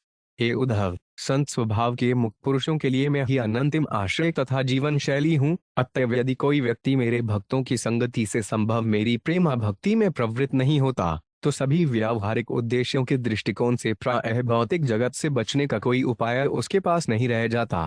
तात्पर्य: भगवान कृष्ण ने उद्धव से ज्ञान योग तथा भक्ति योग के लक्षण बतलाए। कईयों की ये दोनों आध्यात्मिक विधियां मानी जाती हैं, किंतु अब भगवान स्पष्ट सूचित करते हैं कि संसार से अपने को मुक्त करने के लिए भक्ति योग ही असली उपाय है और यह भक्ति योग वैष्णवों की संगति सत्संग के बिना संभव नहीं है। भक्ति में ज्ञान के मार्ग में तब भी 3 गुण प्रभाव डालते हैं। शुद्ध आत्मा को दार्शनिक मनोधर्म, कठोर तपस्या या निर्विशेष ध्यान में प्रवृत्त होने की कोई इच्छा नहीं होती, क्योंकि वे सभी भौतिक गुणों से मुक्त होता है। वह तो मात्र कृष्ण से प्रेम करता है और उन्हीं की निरंतर सेवा करना चाहता है। जीवेर स्वरूप है कृष्णेर नित्यदास। भगवान की शुद्ध भक्ति केवल भक्ति कहलाती है, जबकि ज्ञान मिश्रित भक्ति गृणभूत भक्ति कहलाती है। जो वास्तव में बुद्धिमान है वह दार्शनिक जादूगरी का प्रदर्शन नहीं करता, अपितु भगवान के शुद्ध प्रेम की श्रेष्ठता को ढूंढ लेता है और केवल भक्ति के मार्ग को अपनाता है। जो तथाकथित बौद्धिक उपलब्धियों पर बल देता है वे वास्तव में अल्पज्ञ है, क्योंकि ऐसा व्यक्ति शुद्ध आत्मा की अपेक्षा बुद्धि की ओर आकृष्ट होता है, जबकि शुद्ध आत्मा श्रेष्ठ है। किंतु यह समझ लेना चाहिए कि शुद्ध भक्त ज्ञान रहित या बौद्धिकता विरोधी नहीं है। परम सत्य तो आंशिक सत्य से कहीं अधिक व्यापक है। अतएव जिसे भगवान कृष्ण का पूर्ण ज्ञान होता है वह दार्शनिक विश्लेषण में आसानी से लग सकता है, क्योंकि शुद्ध भक्त अवधारणाओं की पूरी श्रेणियों के साथ कार्य कर रहा होता है। जो लोग भगवान कृष्ण को नहीं जानते वे निर्विशेष ब्रह्म या अंतर्यामी परमात्मा के प्रति आकृष्ट होते हैं, किंतु वे ज्ञान की चरम कोटि भगवान से ज्ञात नहीं होते। भगवान के ज्ञान के अभाव में ऐसे अपूर्ण दार्शनिक भगवान को असंख्य शक्तियों के घात प्रतिघात को नहीं समझ सकते, अतएव उनका पूरा पूरा विश्लेषण नहीं कर सकते। भगवान कृष्ण के हर वचन को परम सत्य मानकर कोई भी व्यक्ति दर्शन को प्रौढ़ावस्था को प्राप्त होता है और पूर्ण ज्ञान प्राप्त करता है। शुद्ध भक्ति दार्शनिक अथवा बौद्धिक ज्ञान के अतिरिक्त जीवन के अन्य सारे भौतिक अथवा आध्यात्मिक लाभ भी देने वाली होती है। अतएव जो व्यक्ति किसी भी कारण से भक्ति को छोड़कर अन्य कोई विधि अपनाता है वह दुर्भाग्यवश कृष्ण भक्ति को नहीं समझता है। यहाँ इस पर बल दिया गया है कि अन्य भक्तों की संगति से भक्ति का अनुशीलन किया जाए। दूसरी ओर ज्ञान योग का अकेले ही अनुशीलन किया जाता है, क्योंकि किन्हीं भी दो मनोधर्मी चिंतकों का किसी वाद विवाद में फंसे बिना एकमत होना संभव नहीं है। आत्म साक्षात्कार की अन्य विधियों की तुलना बकरी के गलस्तन से की जाती है। वे स्तन जैसे तो लगते हैं किंतु उनसे दूध नहीं निकलता। इस संदर्भ में श्रील विश्वनाथ चक्रवर्ती ठाकुर ने निम्नलिखित श्लोक उद्धृत किए हैं, जो क्रमश श्री उद्धव, शुक देव गोस्वामी तथा नारद मुनि द्वारा कहे गए हैं। वापत्रैणाभिदितस्य घोरे सनन्तप्यमानस्य भवाध्वनि पश्यामि नान्यच्छरणं प्रीदन्दात् पत्रादेकभिवर्षात्। हे प्रभु, जो व्यक्ति संसार रूपी जंजाल में गिरकर भौतिक कष्टों की अग्नि में जलाया जा रहा हो, अतिरिक्त उसके लिए मुझे आपके 2 चरण कमलों के अतिरिक्त कोई अन्य आश्रय नहीं दिखता। कईयों की वे कष्ट की अग्नि को बुझाने के लिए अमृत की वर्षा के तुल्य हैं। भागवत 1:1-1-9 संसार सिंधुमति दुस्तर मुक्तिशो नय्या प्लवोत्थयवतः पुरुषोत्तमस्य लीला कथार्सनिषेव नमन्तरेण पुंसो भवेद् विविध दुःखद्वादितस्य। यह संसार सागर के समान है जिसको पार करना अत्यंत कठिन है। बद्ध जीव इस सागर में गिरे हुए हैं, जो कि शीतल नहीं है, अपितु कष्ट की आग उन्हें जला रही है। जो इस समुद्र में गिर चुका है और उसमें से निकलना चाहता है, उसके पास पूर्ण पुरुषोत्तम भगवान की लीलाओं का आस्वादन करने के सिवाय कोई अन्य रक्षा नाम नहीं है। भागवत 12 अप्रैल 1940 किवा योगिन सांख्य न्यास्वाध्यायोरापि किवा शयोभिरनश्नयत्रात्म प्रदोहारी। योग पद्धति, दार्शनिक चिंतन। संसार का मात्र परित्याग या वैदिक अध्ययन से क्या लाभ? वस्तुत हमारे अस्तित्व के स्रोत भगवान कृष्ण के बिना किसी तथाकथित शुभ विधि से क्या लाभ है? भागवत 31 अप्रैल 12। जैसा कि इस श्लोक में कहा गया है, यदि सामान्यतया ग्राइन भक्तों की संगति द्वारा भक्ति के बिना भौतिक बंधन से छूट पाना असंभव है, तो कलयुग में कृष्ण भावनामृत आंदोलन के बिना मोक्ष की संभावना नहीं के बराबर है। कोई मानसिक स्तर पर मोक्ष की किसी विधि की कल्पना कर सकता है या वे एक पारस्परिक चापलूसी के तथाकथित आध्यात्मिक समाज में रह सकता है, किंतु यदि वे वास्तव में भगवधाम वापस जाना चाहता है और अपनी दिव्य आंखों से कृष्ण लोक नामक ईश्वर के मनोहर धाम को देखना चाहता है, तो उसे श्री चैतन्य महाप्रभु के आंदोलन को अपनाना चाहिए और भक्तगणों के साथ भगवान कृष्ण को पूजा करनी चाहिए। अधे तत्परमं गुहा शृण्वतो यदुनंदन सुगोप्यम पे वक्ष्यामि तवन में भृत्य सुहत सखा। 49। हे उद्धव, हे यदुकुल के प्रिय, चूंकि तुम मेरे सेवक, शुभ चिंतक तथा सखा हो, अतएव अब मैं तुमसे अत्यंत गुह्य ज्ञान कहूंगा। अब इसे सुनो, क्योंकि मैं इन महान रहस्यों को तुम्हें बतलाने जा रहा हूँ। तात्पर्य, श्रीमद् भागवत के प्रथम अध्याय 1:1-8 में कहा गया है, ब्रूयु स्निर्धस्य शिष्यस्य गुर्वी गृहमप्युत। प्रामाणिक गुरुवार अपने निष्ठावान शिष्य को सारे दिव्य रहस्य बतला देता है। श्री उद्धव ने पूरी तरह से भगवान कृष्ण की शरण ग्रहण कर ली थी। केवल ऐसी अवस्था में ही भगवान उन्हें ऐसे रहस्य बतला सकते थे। कईयों की बिना पूर्ण श्रद्धा के आध्यात्मिक ज्ञान प्रदान कर पाना असंभव है। आत्म साक्षात्कार को अन्य विधियां यथा दार्शनिक चिंतन अपूर्ण तथा अस्थिर हैं, क्योंकि कर्ता की निजी इच्छाएं होती हैं और ऐसी कोई निश्चित विधि नहीं है जिससे भगवान को पूरी कृपा प्राप्त की जा सके। दूसरी ओर भगवान के शुद्ध भक्तों की संगति अपने में पर्याप्त विधि है, जिससे वांछित फल की गारंटी रहती है। मनुष्य को शुद्ध भक्तों को संगति करना सीखना चाहिए, इससे उसका जीवन सफल हो सकेगा। यही इस अध्याय का सार समाहार है।